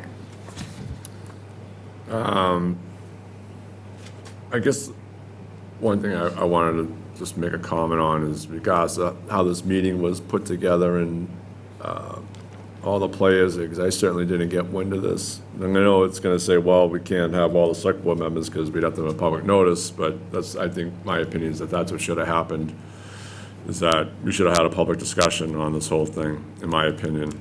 I think, I don't know if Steve had wind of this or not, but I certainly didn't know about this until after this press release came out. Sean, does this free up money for the schools to spend elsewhere? I'm sorry. Say that Does this again. free up money for the schools, whatever they have in their budget, to spend elsewhere? Fund another position, or? Well, I think we did a good job of finding additional funding sources to help support the school. Just keep in mind that they were requesting 5.37%. We were able to come up with 3.57, and then also on top of that, provide them with free cash, so that way they are getting closer to the level funding request to 4.76%. Right now, the gap of funding between what they really need for level funding services is $112,306. That's the gap right now. So, with this extra money, does it free up money for the schools to spend elsewhere? I don't believe it does. And then with the schools, does the South Shore Tech funding go through the schools, or is that a separate item?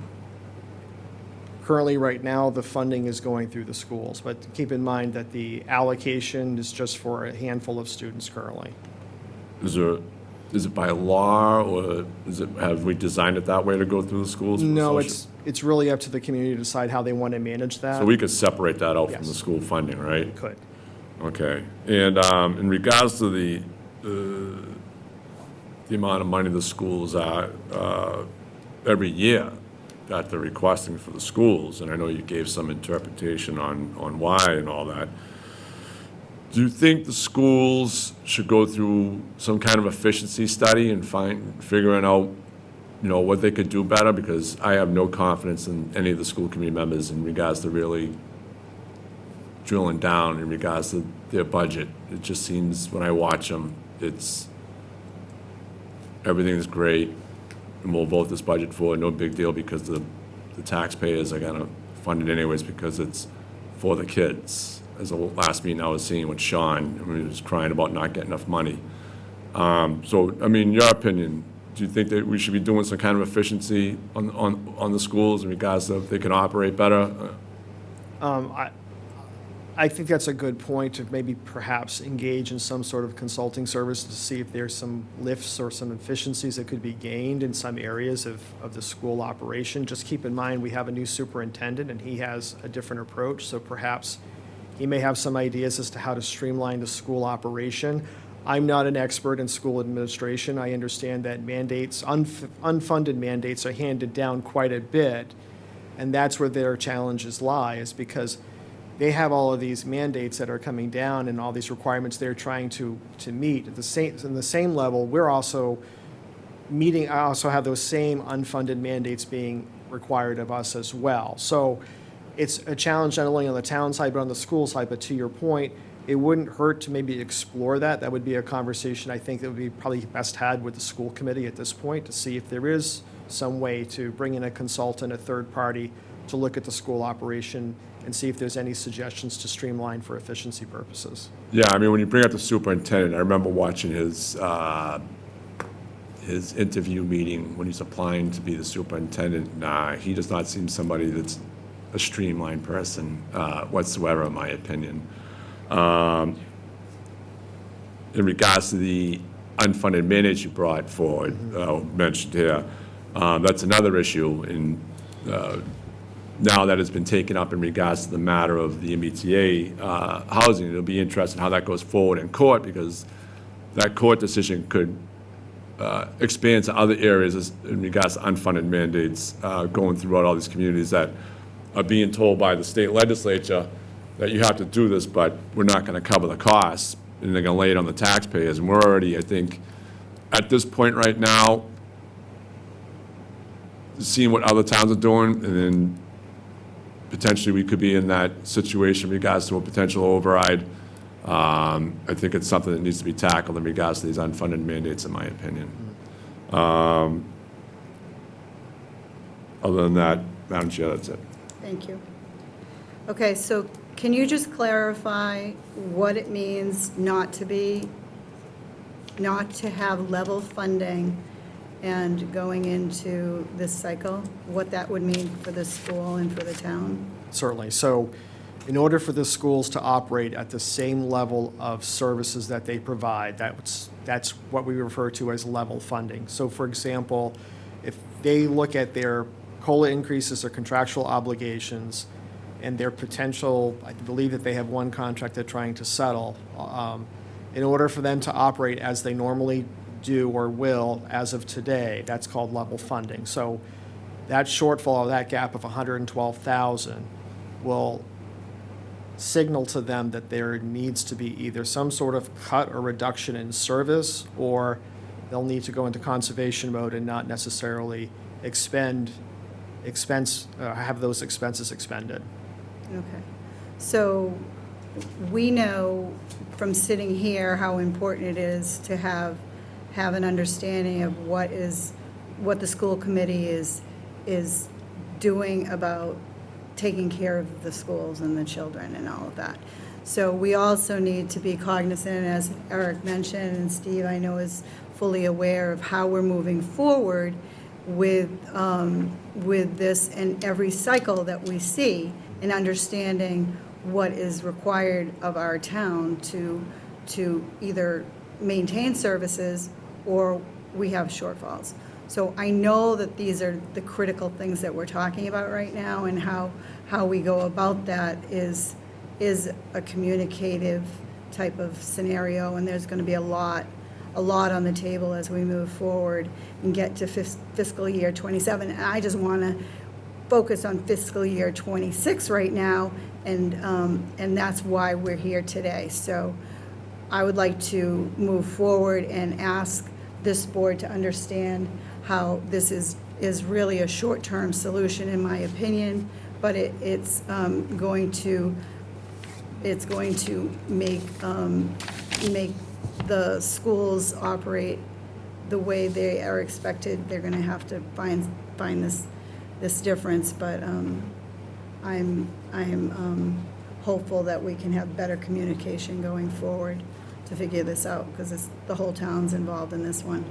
So with that, I'd like the board to entertain a motion to move to amend the school department's education line for the fiscal year 26 budget as presented in January from $59,433,376 to $59,705,002, and this increase is of $271,626.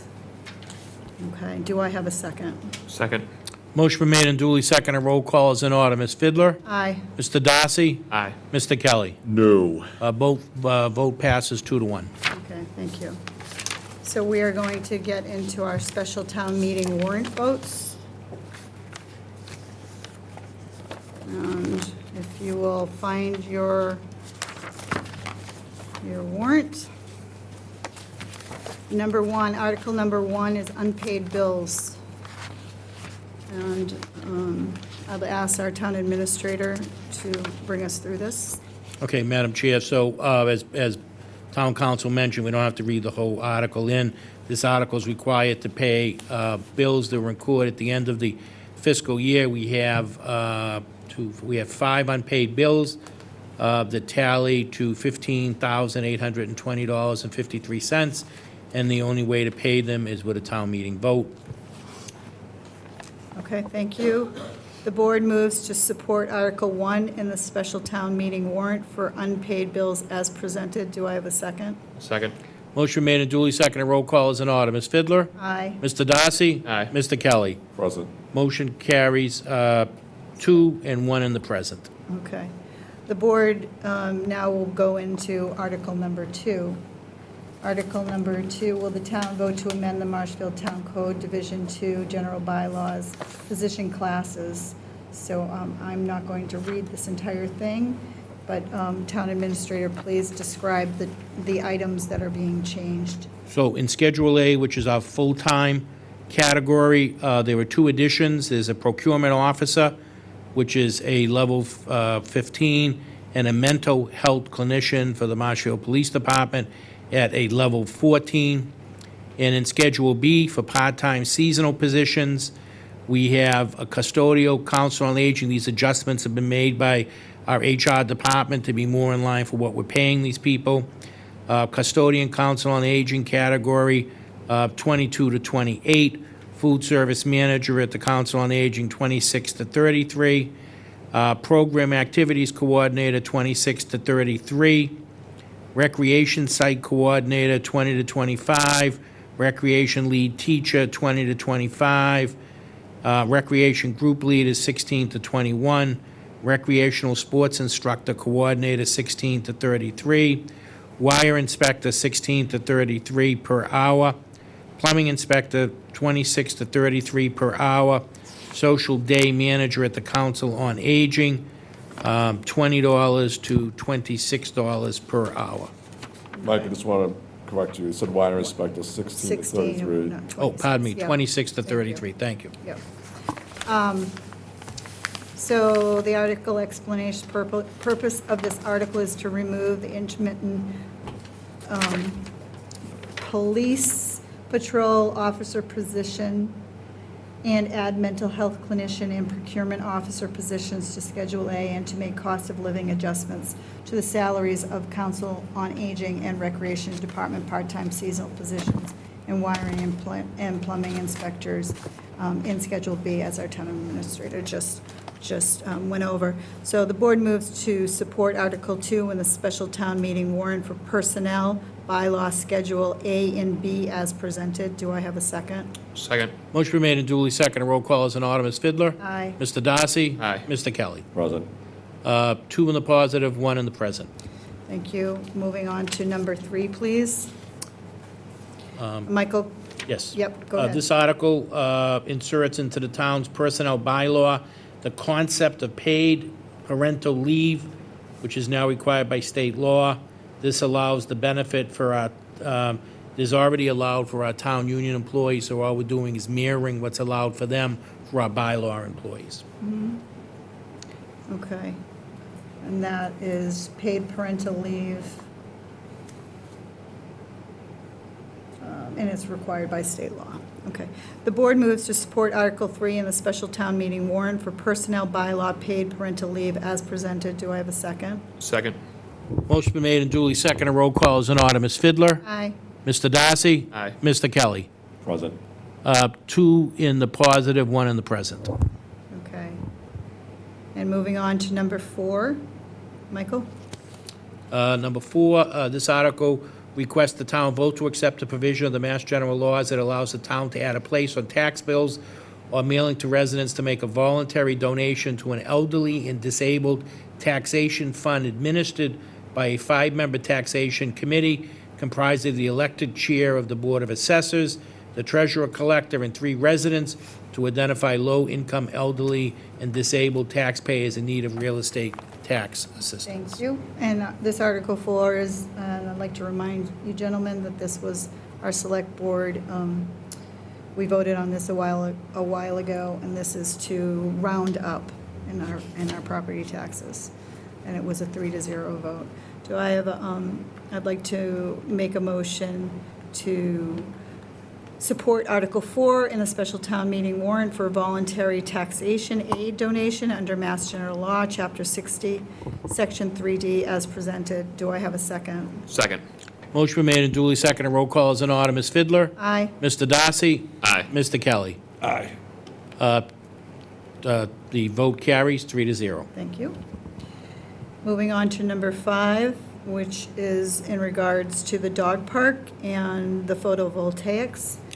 This, Madam Chair, will allow the town to lease that parcel of land to be used on the dog park site for a photovoltaic array, which would be carports over the dog park that provide shade. If approved by town meeting, this would be the first dog park to utilize that technology for shading and generating green electricity and generating a revenue stream for the town. Right, so the free shade revenue, and 30, what is the numbers here? Are we looking at a potential number? Do we have a 35,000? ballpark? I don't offhand know what that Okay, so number maybe is. we can look into that. But those three things are really important. So I'd like to make a motion that the board moves to support Article 5 in the special town meeting warrant for lease of space for photovoltaics at the dog park, parcel E09-091-128 as presented. Do I have a second? Second. Motion been made and duly seconded. Roll call is in order. Ms. Fidler? Aye. Mr. Darcy? Aye. Mr. Kelly? Present. Motion carries 2 in the positive and 1 in the present. Okay, Article number 6 is in regards to certified free cash, and we have 26 items in this list, and this article seeks authorization to make certain budget transfers to cover the cost of certain budget items and/or capital expenses. Michael, are there any changes or anything of that nature to this article? There'll be one errata change under item number 8, police accreditation. That account number that says transfer to, that is an incorrect number. That was a Scribner's error. That should be special article. All righty. Thank you. The board moves to support Article 6 in the special town meeting warrant for free cash as presented. Do I have a second? Second. Motion been made and duly seconded. Roll call is in order. Ms. Fidler? Aye. Mr. Darcy? Aye. Mr. Kelly? Present. Motion carries 2-0 and 1 person recorded in the present. Okay, and number 7 is rescinding an appropriation. So this is, the explanation of this was the $250,000 that was appropriated in Article 11 at the October 16th, 2023 special town meeting. And this vote in the affirmative would rescind that appropriation in Article 8, item number 22. So, Michael, can you explain? Yes. Okay. Just so people know, so going back to that town meeting, that was when the town got the Complete Street grant to do the work that was requested by the Brant Rock residents. And they got a grant for $499,999.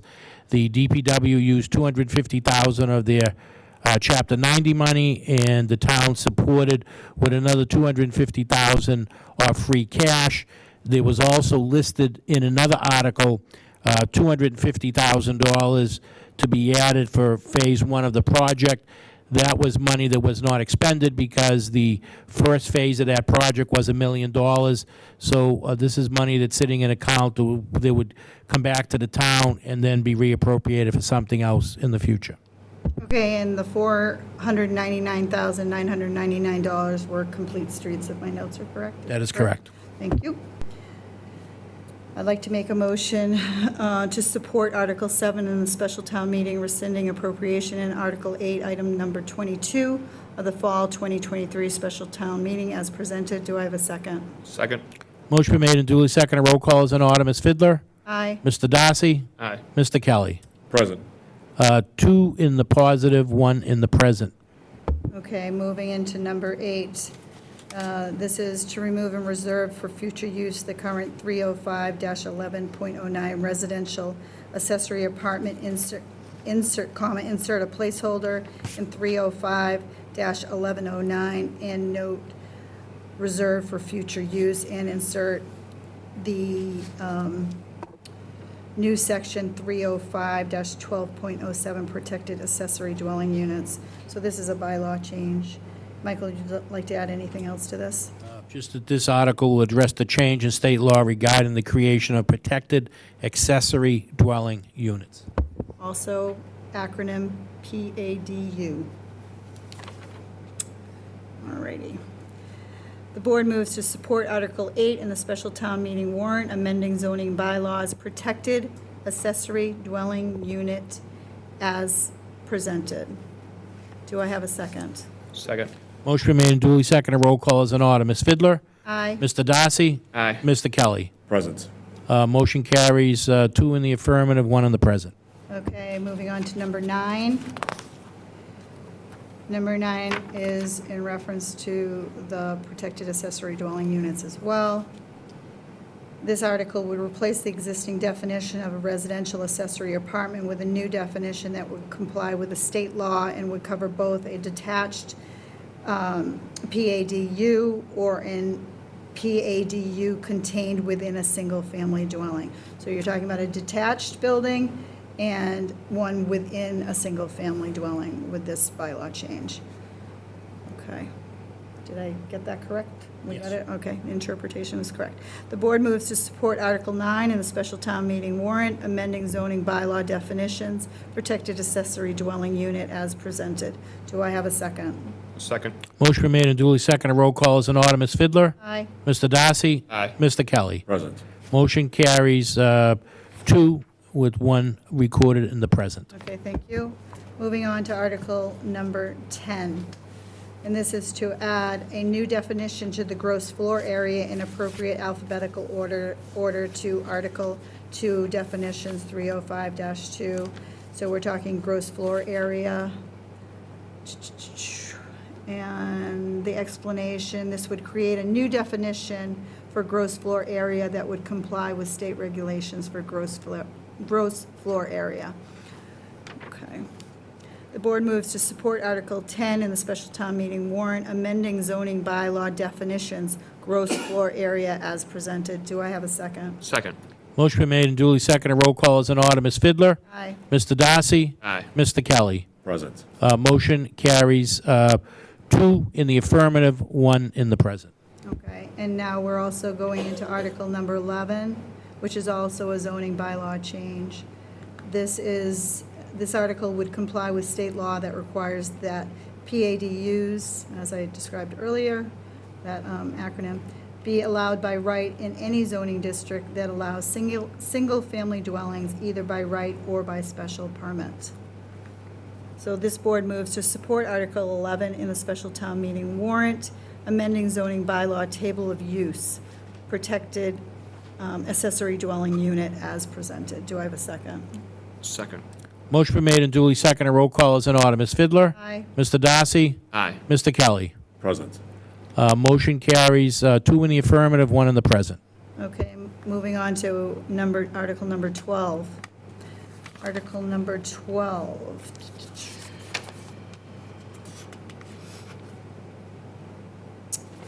So we have several things here, and this is our CPC. So Michael, can you bring us through this? Yes, Madam Chair. So this is an article. There are a number of projects that are being brought forward, and they fall into the various categories.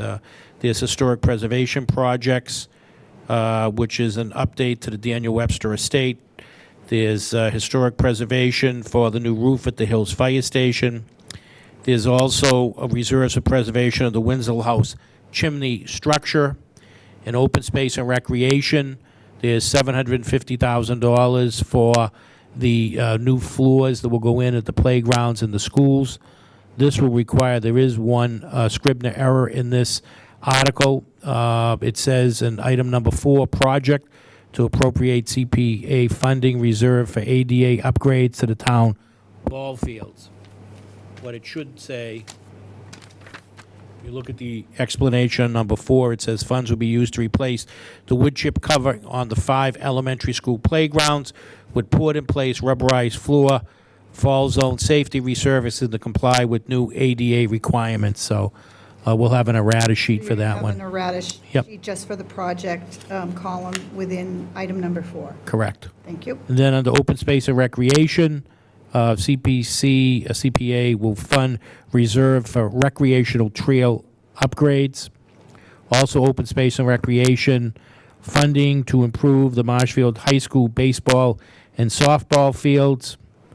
And under open space and recreation, contingency fund for capital improvements in the Veterans Park project. And also under open space and recreation, reserve for capital improvements to the town-wide ball fields. So that's the MHS baseball, and we have item number 6 is the baseball and softball fields, and then item number 8 is town-wide ball fields. Is that correct? That is correct. All right, thank you. So I know those folks have been working on item number 6, and they've been in front of us as well. Okay. So the board moves to support Article 12 in the special town meeting warrant, the CPC article as presented. Do I have a second? Second. Motion been made and duly seconded. Roll call is in order. Ms. Fidler? Aye. Mr. Darcy? Aye. Mr. Kelly? Present. Motion carries 2 in the positive and 1 in the present. Thank you. Okay. Moving on to page 14 of the warrant is Article 13. In Article 13's explanation, this article will increase Clause 41A's asset amount from $40,000 to $60,000. Adopting this clause may allow more residents to be eligible to defer their real estate taxes, and this is coming in front of us through a Board of Assessors. And the $40,000 originally, now it's at $60,000 for income limit for single seniors, and qualify for the circuit breaker with a state income tax credit. Okay. So 13 is the board moves to support Article 13 in the special town meeting warrant, Board of Assessors adopting Mass General Law, Chapter 59, Section 5, Clause 41A as presented. Do I have a second? Second. Motion been made and duly seconded. Roll call is in order. Ms. Fidler? Aye. Mr. Darcy? Aye. Mr. Kelly? Present. Motion carries 2 in the affirmative, 1 in the present. Okay, thank you. Moving on to Article 14. This says, will the town vote to accept Mass General Law, Chapter 59, Section 5, Clause 22H, which provides for a property tax exemption for real estate to the full amount of taxable valuation of real property of the surviving parents or guardians of soldiers and sailors, members of the National Guard and veterans who, and then it continues on. This is a really important article for our veterans. So, this article will provide surviving parents or guardians of soldiers and sailors, members of the National Guard and veterans who have died during active duty service, suffered an injury or illness, full property tax exemption. United States Department of Veteran Affairs makes this determination. Okay. So the board moves to support Article 14 in the special town meeting warrant, Board of Assessors adopting Mass General Law, Chapter 59, Section 5, Clause 22H as presented. Do I have a second? Second. Motion been made and duly seconded. Roll call is in order. Ms. Fidler? Aye. Mr. Darcy? Aye. Mr. Kelly? Present. Motion carries 2 in the affirmative, 1 in the present. Thank you. Moving on to Article 15. Article 15's explanation is this article will increase Clause 17D's asset amount of $40,000 by the Consumer Price Index, CPI. Adopting this clause may allow more residents to be eligible for an exemption on their real estate taxes. And this was also put forward by the Board of Assessors. Article 15, the board moves to support Article 15 in special town meeting warrant, Board of Assessors adopting Mass General Law, Chapter 59, Section 5, Clause 17E as presented. Do I have a second? Second. Motion been made and duly seconded. Roll call is in order. Ms. Fidler? Aye. Mr. Darcy? Aye. Mr. Kelly? Present. Motion carries 2 in the affirmative, 1 in the present. Okay, number 16 is again put forward by our Board of Assessors, and the explanation is this article will increase Class 17D's exemption amount of $175 by the prior year's Consumer Price Index, or CPI. Adopting this clause will provide more real estate tax relief for residents who qualify for this exemption. Okay? So the board moves to support Article 16 in the special town meeting warrant, Board of Assessors, adopting Mass General Law, Chapter 59, Section 5, Clause 17F as presented. Do I have a second? Second. Motion made and duly seconded. Roll call is in order. Ms. Fidler? Aye. Mr. Darcy? Aye. Mr. Kelly? Present. Motion carries 2 in the affirmative, 1 in the present. Okay, Article number 17. So this is also put forth by our Board of Assessors. They've got a lot here, and they're doing great work here. And the explanation here is this article will increase the veteran clauses 22, 22A, 22B, 22C, 22E, and 22F exemption amounts by the Consumer Price Index, CPI. Adopting this clause will provide more real estate tax relief for veterans who qualify for this exemption. So the board moves to support Article 17 in the special town meeting warrant, Board of Assessors adopting Mass General Law, Chapter 59, Section, Clause 21I as presented. Do I have a second? Second. Motion been made and duly seconded. Roll call is in order. Ms. Fidler? Aye. Mr. Darcy? Aye. Mr. Kelly? Present. Motion carries 2 in the positive, 1 in the present. Okay, thank you. Article 18, this, I wanted to get into this one a little bit because I don't understand. Article 18, the explanation is the DPW is looking to correct an error where funds were taken from the incorrect account to pay the invoice for vehicle number 185. This will restore the funds to the correct amount. So I'm going to just read this. Will the town vote to transfer the sum of $70,000 appropriated from the April 2022 annual town meeting, Article 4, which is number 184, utility and plow article, and the sum of $5,245.72 appropriated from the October 22 special town meeting, Article 5, number 184, utility truck, and apply said funds to pay for the October 16th, 2023 special town meeting, Article 8, Chevy K 2500, number 185, or take any other action relative thereto. Do you know what this is about? So in general, they received the money. Happened. The money went into the wrong account. The only way to move the money was to come back to town meeting, have it reappropriated in the present account so they can pay for the truck, this Chevy K 2500, truck number 185. Okay, so they just have to transfer it, there's no additional, There's no additional cost. okay, all right, thank you. The board moves to support Article 18 in the special town meeting warrant for the transfer of funds for the DPW Chevy K 2500 as presented. Do I have a second? Second. Motion been made and seconded. Roll call is in order. Ms. Fidler? Aye. Mr. Darcy? Aye. Mr. Kelly? Yay. Motion carries 2 in the affirmative, 1 in the negative. No, 3. 3. You Did you say it? I said yay. oh, you said yea. Sorry, I thought you said You said nay. nay. Okay. Motion carries 3 in the positive. Okay, thank you. Article number 19, I had another question marked next to. Will the town vote to transfer the sum of $24,700 appropriated from the April 24th, 2023 annual town meeting, Article 4, well, Article 4T, I think looks like a typo there, for the mini excavator, the sum of $14,575 appropriated from April 24th, 2023 annual town meeting. Article 4 for the mini loader and appropriate the sum of $3,957.36 from water retainer earnings and apply said funds to April 24, 2023 annual town meeting. Article 4 to the mini loader or take any other relative thereto. So this is also a correcting an error as described. That is correct, Madam Chair. The money's there. There's no additional cost. Okay. Town meeting, previous town meetings approved the Okay, funding. thank you. Okay, so this is the board moves to support Article 19 in the special town meeting warrant for the transfer of funds for the DPW L35 mini loader as presented. Do I have a second? Second. Motion been made and duly seconded. Roll call is in order. Ms. Fidler? Aye. Mr. Darcy? Aye. Mr. Kelly? Yay.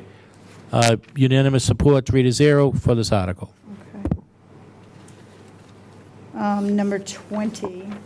We're getting there, folks. Number 20, will the town vote to transfer the sum of $100,000 from solid waste retained earnings, $300,000 from wastewater retained earnings, and $200,000 from water retained earnings to defray costs related to the fiscal year '25 enterprise budgets, or take any other action relative thereto? And the explanation is these offset amounts are required to meet the fiscal year '25 budgetary commitments. Okay. So the board moves to support Article 20 in the special town meeting warrant for DPW retained earnings as presented. Do I have a second? Second. Motion been made and duly seconded. Roll call is in order. Ms. Fidler? Aye. Mr. Darcy? Aye. Mr. Kelly? Present. Motion carries 2 in the affirmative, 1 in the present. Thank you.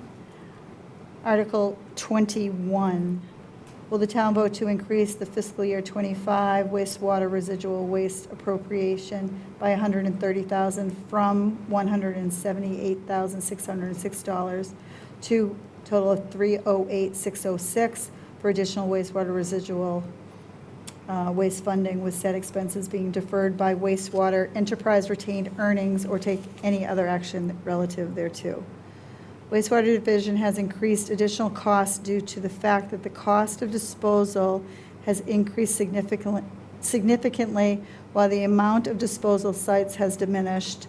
And I understand this is something to do with sludge.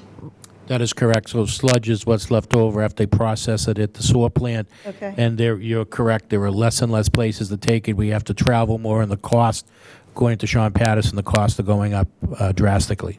Okay. So this is the board moves to support Article 21 in the special town meeting warrant for increased fiscal year '25 wastewater residual waste appropriation as presented. Do I have a second? Second. Motion been made and duly seconded. Roll call is in order. Ms. Fidler? Aye. Mr. Darcy? Aye. Mr. Kelly? Present. Motion carries 2 in the affirmative, 1 in the present. Okay. Number 22, this is this is again something to do with the sludge. The aeration blowers for the sludge digesters at the wastewater treatment facility are over 30 years old, are no longer efficiently operating, and need to be replaced. The funds will be used to replace all 3 blowers on the digesters and repair associated sludge handling equipment. Okay, so the board moves to support Article 22 in the special town meeting warrant to replace aeration blowers and sludge handling equipment as presented. Do I have a second? Second. Motion been made and duly seconded. Roll call is in order. Ms. Fidler? Aye. Mr. Darcy? Aye. Mr. Kelly? Present. Motion carries 2 in the affirmative, 1 in the present. Okay, thank you. Article 23. So this is the explanations. This is again the Board of Public Works. Town vote to increase the fiscal year '25 solid waste budget appropriation by $100,000 from $5,810,286 to $5,910,286 to fund additional solid waste curbside collection expenses in the amount of $50,000 and additional disposal and transportation expenses in the amount of $50,000, with said expenses being deferred by solid waste enterprise retained earnings, or take any other action relative thereto. And the explanation is the current fiscal year '25 solid waste curbside collection, disposal, and transportation expense budgets were estimated during the budget creation process based on the volume estimates and expected vendor pricing for collections, recycling, and waste disposal for the next year. After fiscal year '25 budget was authorized, the contracted collection rate, or CPI-driven, was slightly higher than expected, as were recycling costs, and volumes continued to exceed expectations. Okay. The board moves to support Article 23 in the special town meeting warrant to increase fiscal year '25 solid waste budget appropriation as presented. Do I have a second? Second. Motion been made and duly seconded. Roll call is in order. Ms. Fidler? Aye. Mr. Darcy? Aye. Mr. Kelly? Present. Motion carries 2 in the affirmative, 1 in the present. And finally, in our special town meeting, the last article is Article number 24, and the Select Board does not vote on private petition articles, but if Michael would like to explain what this is. This is an article brought forth by Bill Ciano, who's a member of our fire department and a member of the DPW. This article already exists. There's a section in our bylaw, 188-18, military leave, which was amended on 4/24/2017 at the annual town meeting, Article 10. Town of Marshfield recognized patriotic service rendered by many employees who belong to military reserve units. Therefore, military leave will be granted to employees in accordance with the provisions of state and/or federal law. Employees are required to provide the town administrator with written notice of any leave upon learning of any leave assignment. Upon being released from service with the armed forces, such employees shall be reemployed by the town in the capacity in which they formerly were employed at the time of departure, provided that such employee is physically and mentally suited to perform the required duties, and if such employee makes an application to the town administrator's office for reemployment, such application must be made within 30 days following the termination of armed forces services, and if approved, the employee must report to work as instructed by the town administrator. Would you just repeat that year and article? It was Section 188-18, military leave, amended 4/24/2017, annual town meeting by Article number 10. Thank you. Okay. Are you guys okay? You want to stretch? Nope. Keep it moving, keep it moving. Okay. So now we're heading into our annual town meeting warrant. And our annual town meeting, as I described in the beginning, we have 11. So let's get right to it. Article 1, will the town vote to receive the reports of the town officers and committees or take any other action relative thereto? This is the select board. This article serves to accept the reports of the Marshfield town officials and the various departments and divisions. So the board moves to support Article 1 in the ATM warrant to receive reports from town officials and committees as presented. Do I have a second? Second. Motion been made and duly seconded. Roll call. It's an order. Ms. Fidler? Aye. Mr. Darcy? Aye. Mr. Kelly? Aye. Unanimous vote to accept Article 1. Thank you. Article 2. This article affixes the amount of salary and/or compensation for certain elected officials, ourselves included, gentlemen. The appropriations are included in fiscal year 26 comprehensive omnibus operating budget for the town. Select board total at $3,417, assessors at $3,687, public works at $2,180, planning board at $1,120, board of health at $1,460, town clerk at $83,000, moderator at $300, giving us a total of $95,164 put forth by the select board. Article 2, the board moves to support Article 2 in the annual town meeting warrant to set compensation for elected officials as presented. Do I have a second? Second. Motion been made and duly seconded. Roll call is in order. Ms. Fidler? Aye. Mr. Darcy? Aye. Mr. Kelly? Present. Motion carries 2 in the affirmative, 1 in the present. Yep. Okay, so now we're getting into Article 3, and our treasurer is still here with us, so I would appreciate giving us an overview on this, as it is 5.5 pages. The floor is yours. So this is the FY '26 proposed operational budget for the town. So as you can tell, there's a pretty lengthy amount of detail here. But the highlights are, for general government, the proposed budget for FY '26 is $4,501,171. Okay. The proposed budget for FY '26 for public safety is $15,590,040. The education total proposed for FY '26 is $59,705,002.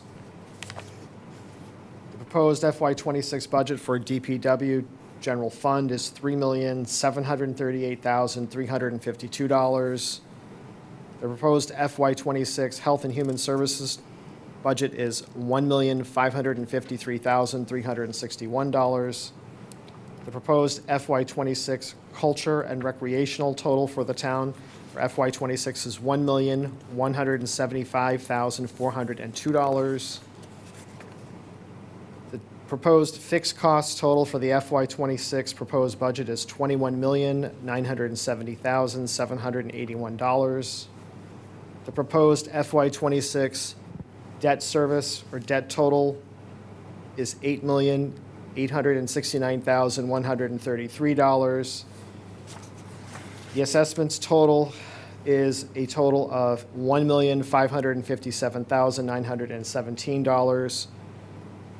The other budget items, or we say unclassified, is a total of $1,435,570, giving us a grand recommended total for the proposed FY '26 budget of $120,096,729.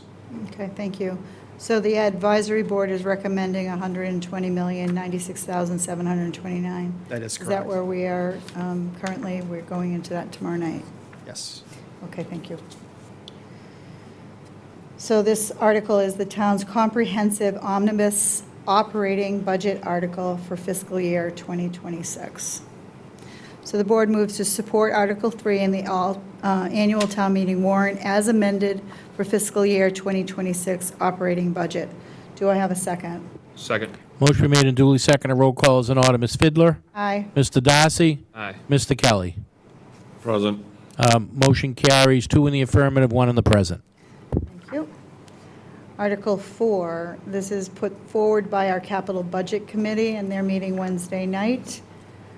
And this is to raise and appropriate transfer from available sums, including water, wastewater, solid waste retained earnings, borrow, including from the water, wastewater, or solid waste enterprise funds, or otherwise provide the sums recommended, or any other sum or sums for capital outlay as set forth in the following schedule, or take any other action relative thereto.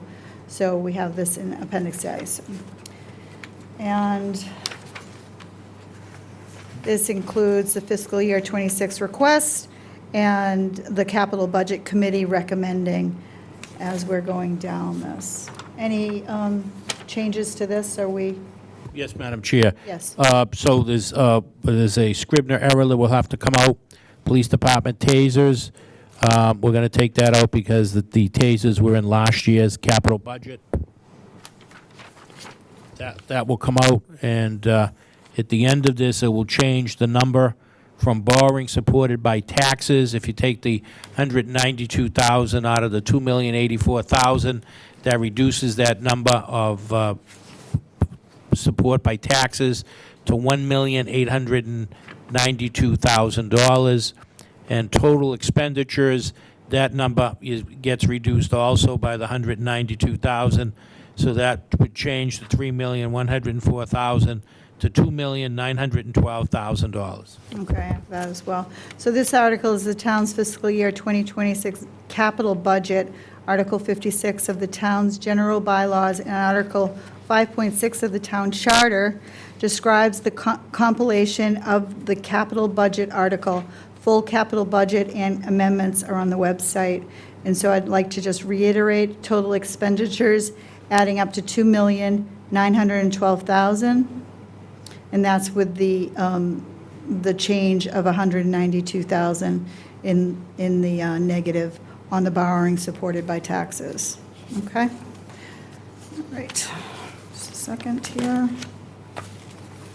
The board moves to support Article 4 in the annual town meeting warrant for fiscal year 2026 capital budget. Do I have a second? Second. Motion made and duly seconded. Roll call is in order. Ms. Fidler? Aye. Mr. Darcy? Aye. Mr. Kelly? Present. Motion carries, 2 in the affirmative, 1 in the present. Okay. Moving into number 5, the town will the town vote to set fiscal year 2026 total expenditure limitations for the revolving funds under Marshfield Town Code, Chapter 95, Finance and Budget, Sections 95 to 20, revolving fund bylaw as set forth in the chart below, or take any other action relative thereto. So this is in regard to the revolving fund and the expenditure limits. So in accordance with Mass General Law, Chapter 44, Section 53E, half receipts and expenditures are reported as follows. Michael, will you just take us through this?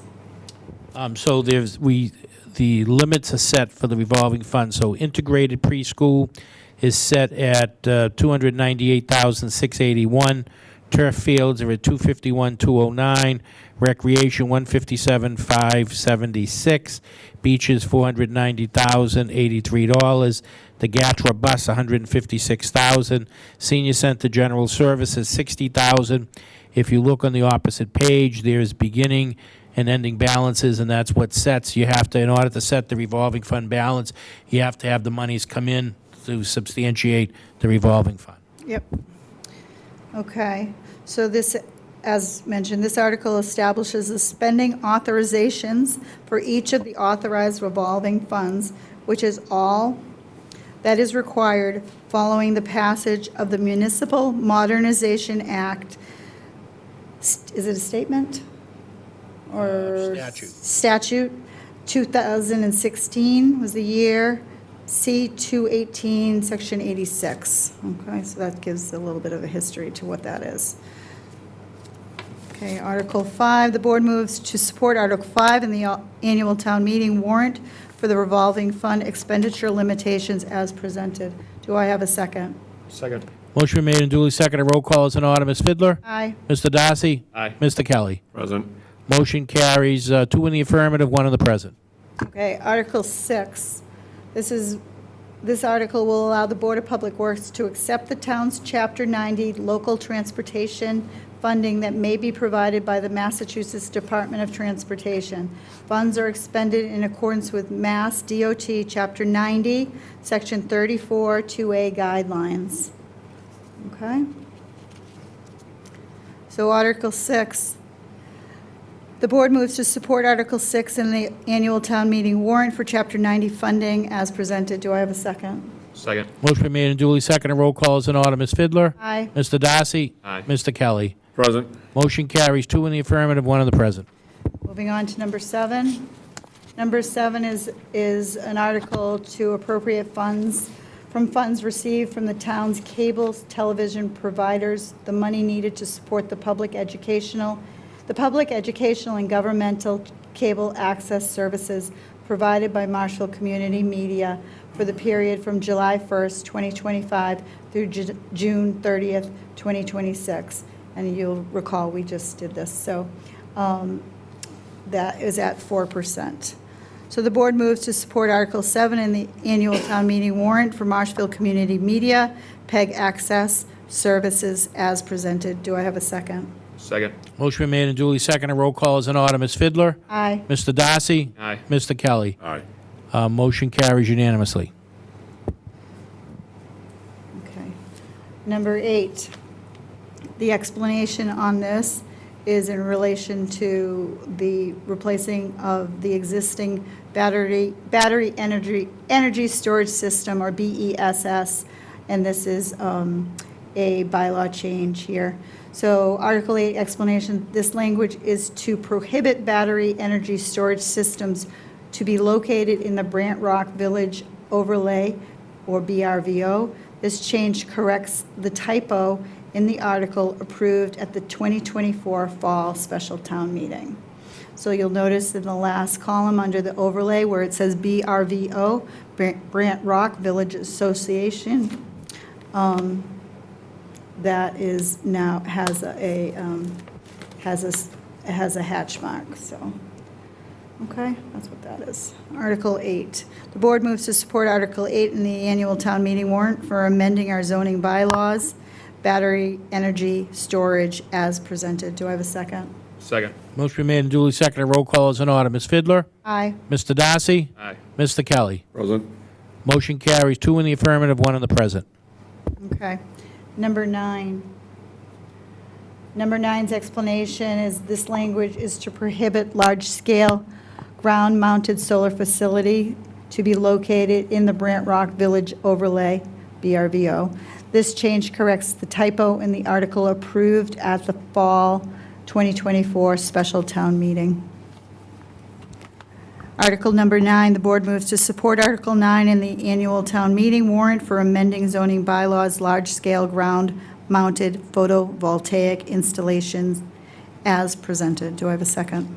Second. Motion been made and duly seconded. Roll call is in order. Ms. Fidler? Aye. Mr. Darcy? Aye. Mr. Kelly? Present.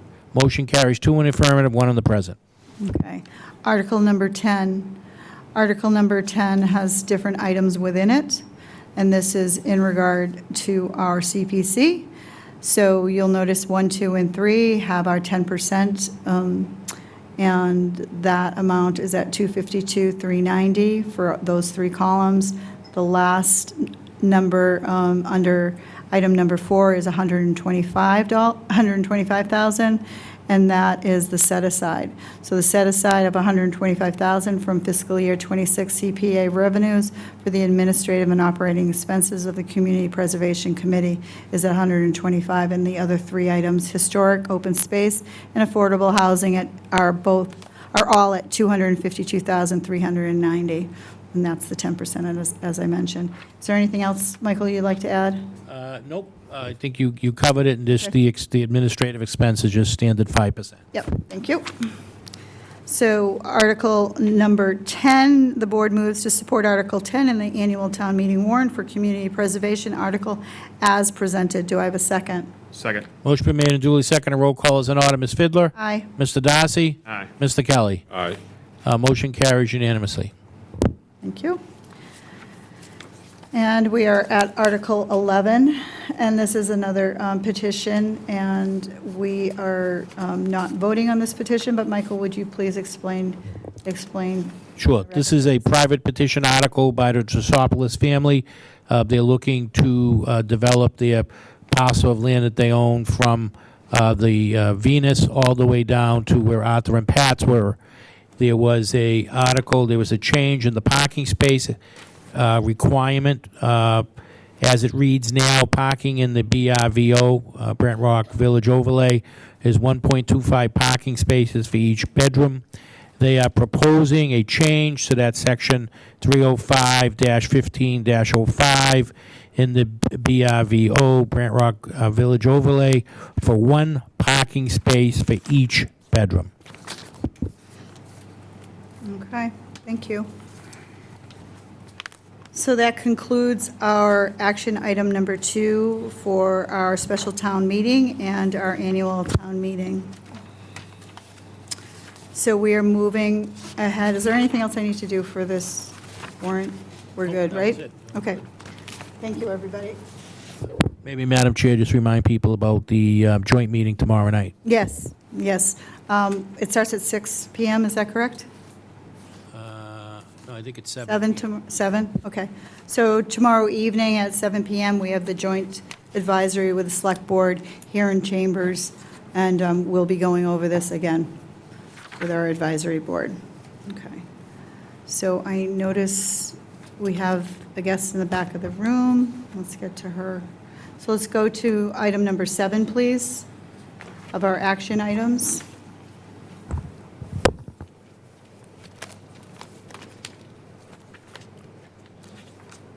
believe this is the right one. Okay. So item number 7 is a discussion and vote on application for temporary liquor license for H. Cole Club. So in your binder, you have a letter from the applicant here, and it describes, I'll make sure this is close enough to me. It describes what this is about. This is an application for an all-alcohol one-day liquor license for the Marshfield Chamber of Commerce's Women-Owned Business Expo, which will be held on Saturday, April 12th, from 12 noon to 4 p.m. And it's being applied to be exclusive beverage caterer for the event. H. Cole will be doing that, and reach out to her or the Vice President of the Chamber, Jessica, or the Executive Director of the Chamber, Lara, with any questions. So we have our application with the license fee of $50 per day with Michelle Jarvis, and her phone number and the explanation. Location of the event is Route 3 Stages at 125 Enterprise Drive. The license is for alcoholic beverages. Copy of the liquor liability insurance is enclosed. Tip certifications enclosed. A written event of the narrative is enclosed, and it will be indoor.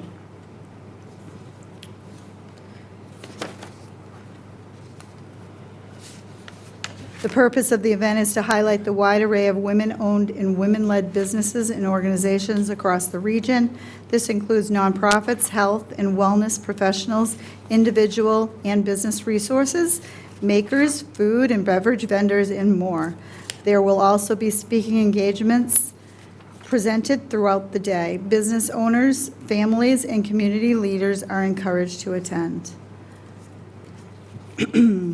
Attendance to the event is free, and they anticipate over 1,000 attendees. Vendors and presenters are charged a nominal fee to participate in the event, and all proceeds go to the Marshfield Chamber of Commerce, a registered 501c6 organization that contributes to business advocacy, economic development, and community engagement across Marshfield and the broader South Shore.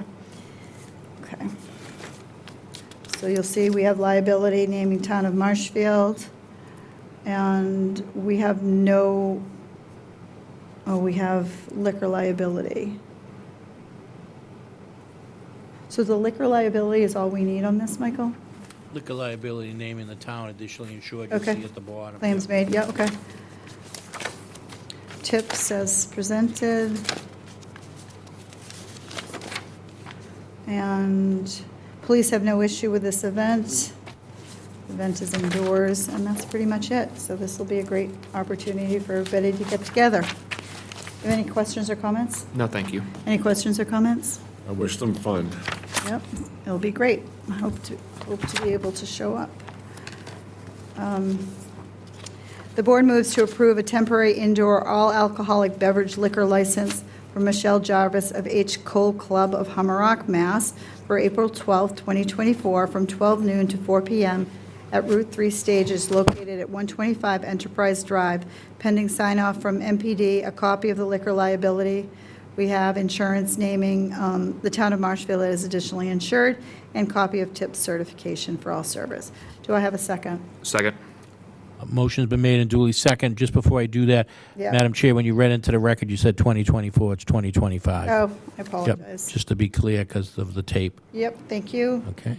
So this is for April 12, 2025. And the motion's been made and duly second. A roll call is in order. Ms. Fidler? Aye. Mr. Darcy? Aye. Mr. Kelly? Aye. Unanimous vote to approve a temporary indoor all-alcohol liquor license for Michelle Jarvis.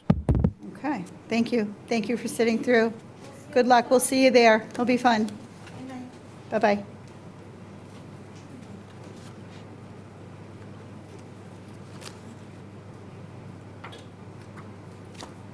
Okay, let me go back to the beginning here. So, let's see. So we have done, help me out here, Steve. Done 1, 2, 3. I think, We'll do 3. We haven't done 3 yet. We haven't done 3. That's the one that's missing. We just did 7. So let's go to 3. Discussion and vote on nomination of Lieutenant Sullivan and ACO Forbes as Inspector of Animals. And of course, we want them to do that. Let's go through this here.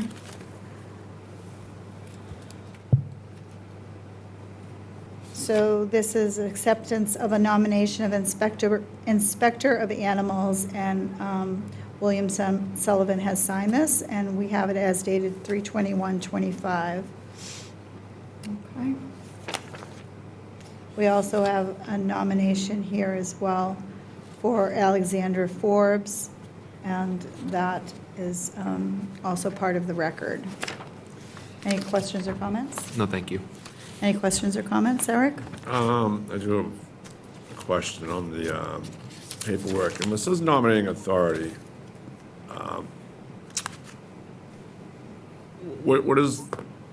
How's that go? I mean, because I would look at the nominating authority would be the select board.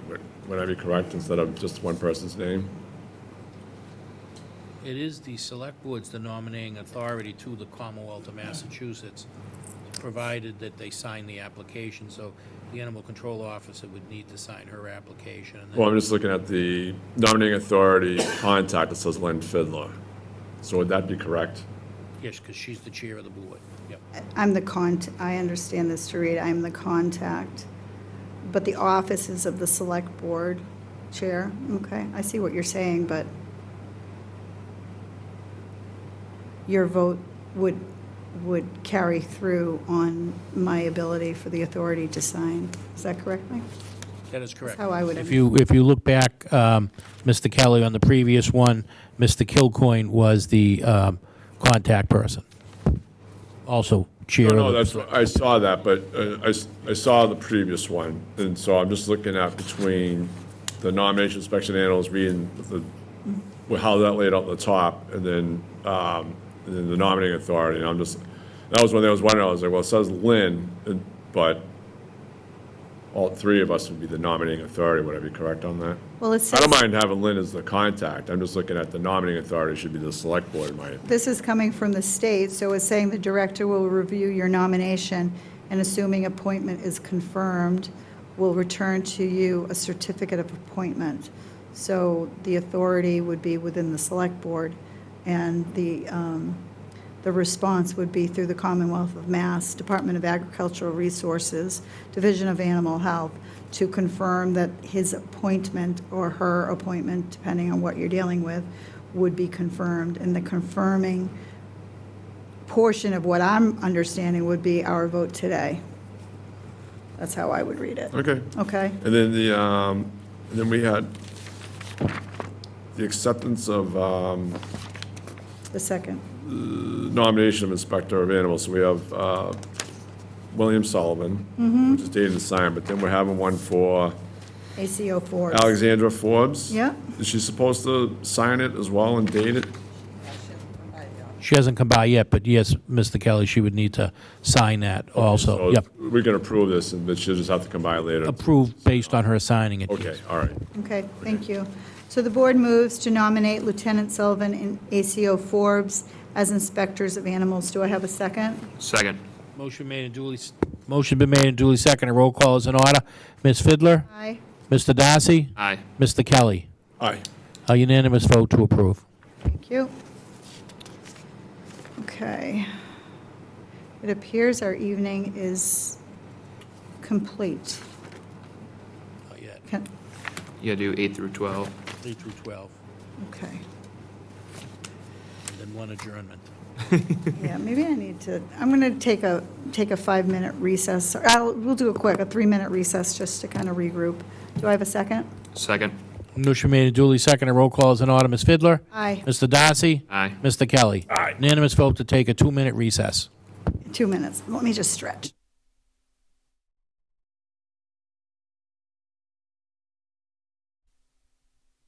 Motion made and duly seconded. Roll call is in order. Ms. Fiddler? Aye. Mr. Darcy? Aye. Mr. Kelly? Aye. Unanimous vote, back from the recess, then conduct the rest of our business. Thank you. It's currently 9 p.m. And we have action items 8, 9, 10, 11, and 12 to continue our evening. So let's get to it. So number 8 is a discussion and vote on request for permission to waive building permit fees for windows at the animal shelter on 156 Clay Pit Road.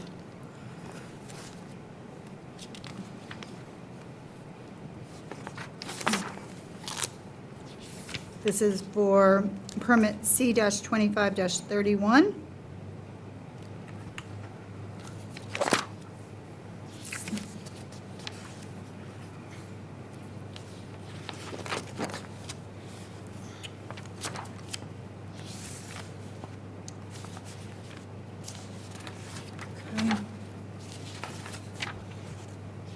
the details seem to be in here. It's also for I just said that, C-2531. March 19th, 2025, location at 156 Clay Pit.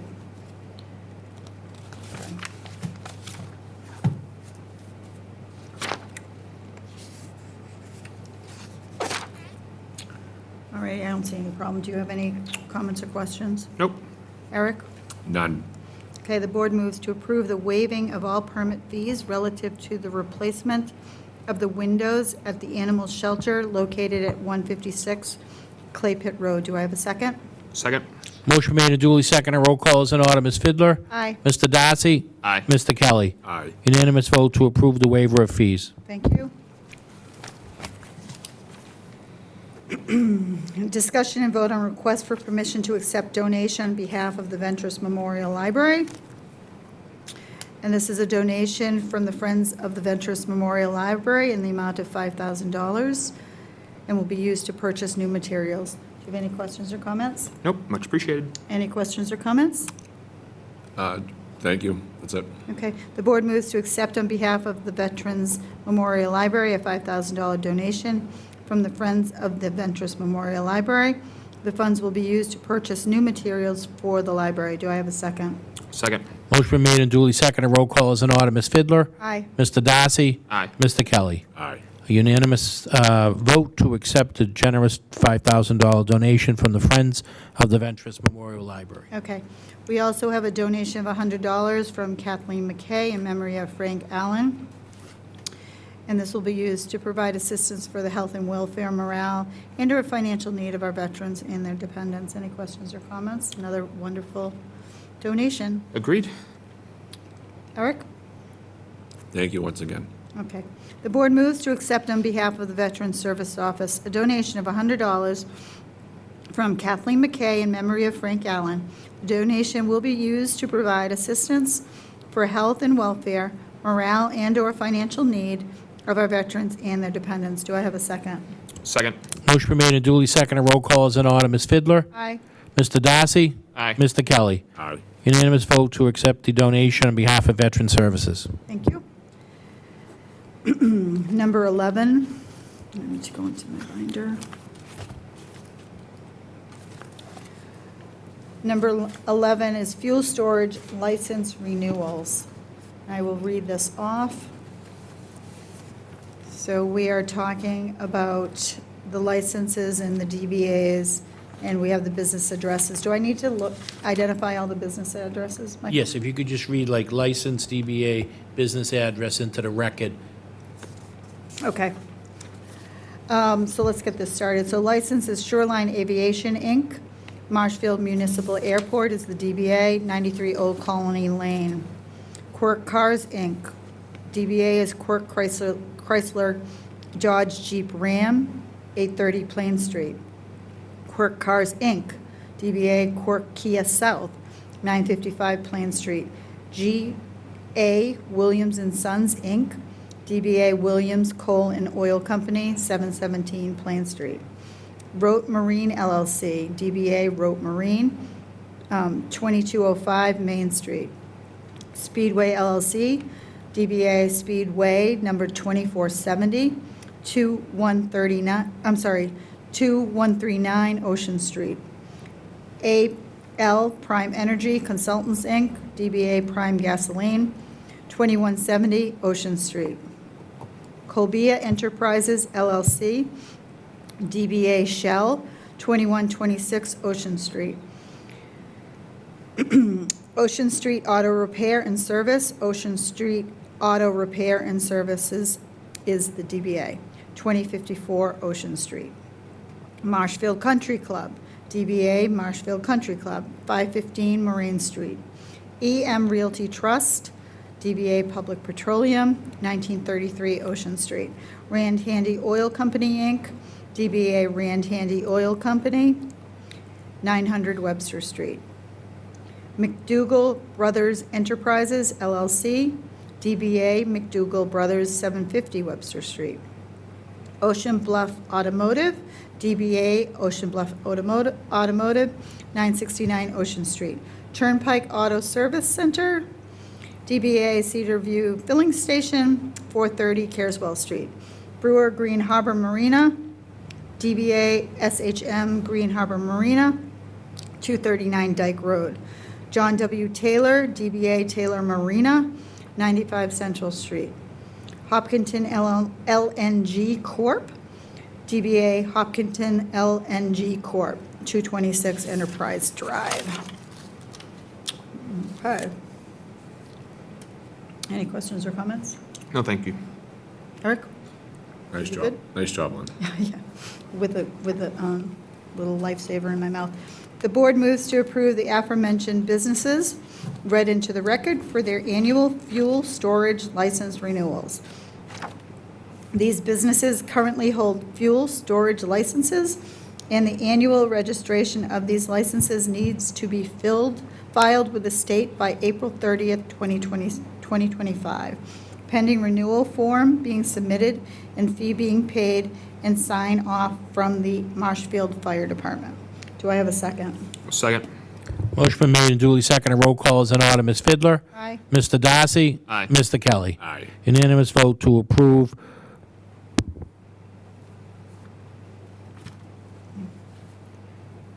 Annual fuel storage license renewals. Okay, so we're moving on to number 12, which is a discussion and vote on 2025 seasonal all-alcohol restaurant and package store license renewals. Hubbard's Cupboard, licensee Gandhi and Son Corp. This is a license of seasonal all-alcohol package.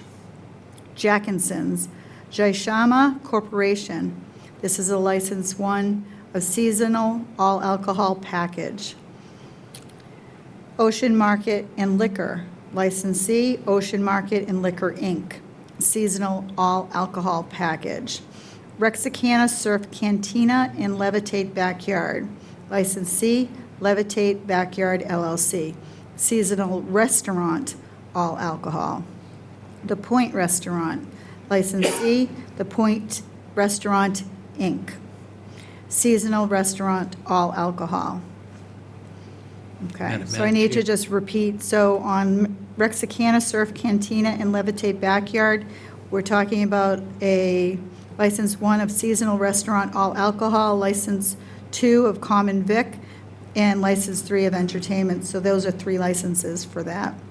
And the same thing with The Point, we have seasonal restaurant all alcohol, license 2 is common vic, and license 3 is entertainment. Is that what you were going to say? Yes. Thank you. Thank you, Madam Chair. The Corner Cafe, East Side Food Service, Inc., seasonal all alcohol. Don Bravo Mexican Grill, licensee EZ and Bravo, Inc., seasonal all alcohol. So we have 1, 2, 3, 4, 5, 6, 7. Okay.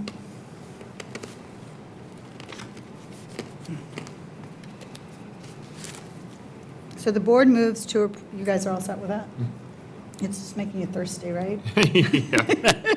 What's still open? The board moves to approve the aforementioned seasonal all-alcohol restaurant and seasonal all-alcohol package store license renewals for 2025. The board also approves the common victular licenses and entertainment licenses for the Rexicana Surf Cantina and Levitate Backyard and the Point Restaurant pending sign-off from the MPD. Do I have a second? Second. Motion been made and duly seconded. Roll call is in order. Ms. Fidler? Aye. Mr. Darcy? Aye. Mr. Kelly? Aye. Unanimous vote to approve the aforementioned seasonal all-alcohol restaurant and seasonal all-alcohol package store renewals, as well as common victular and entertainment license. All righty, so as much fun as we had this evening, it all has to come to an end. So it is 9:10, and I'd like to make a motion to adjourn, seeing there is no further business for this evening. Do I have a second? Second. Motion been made and duly seconded. Roll call is in order. Ms. Fidler? Aye. Mr. Darcy? Aye. Mr. Kelly? Aye. Unanimous vote to adjourn the Select Board meeting for March 24th. Thank you so much.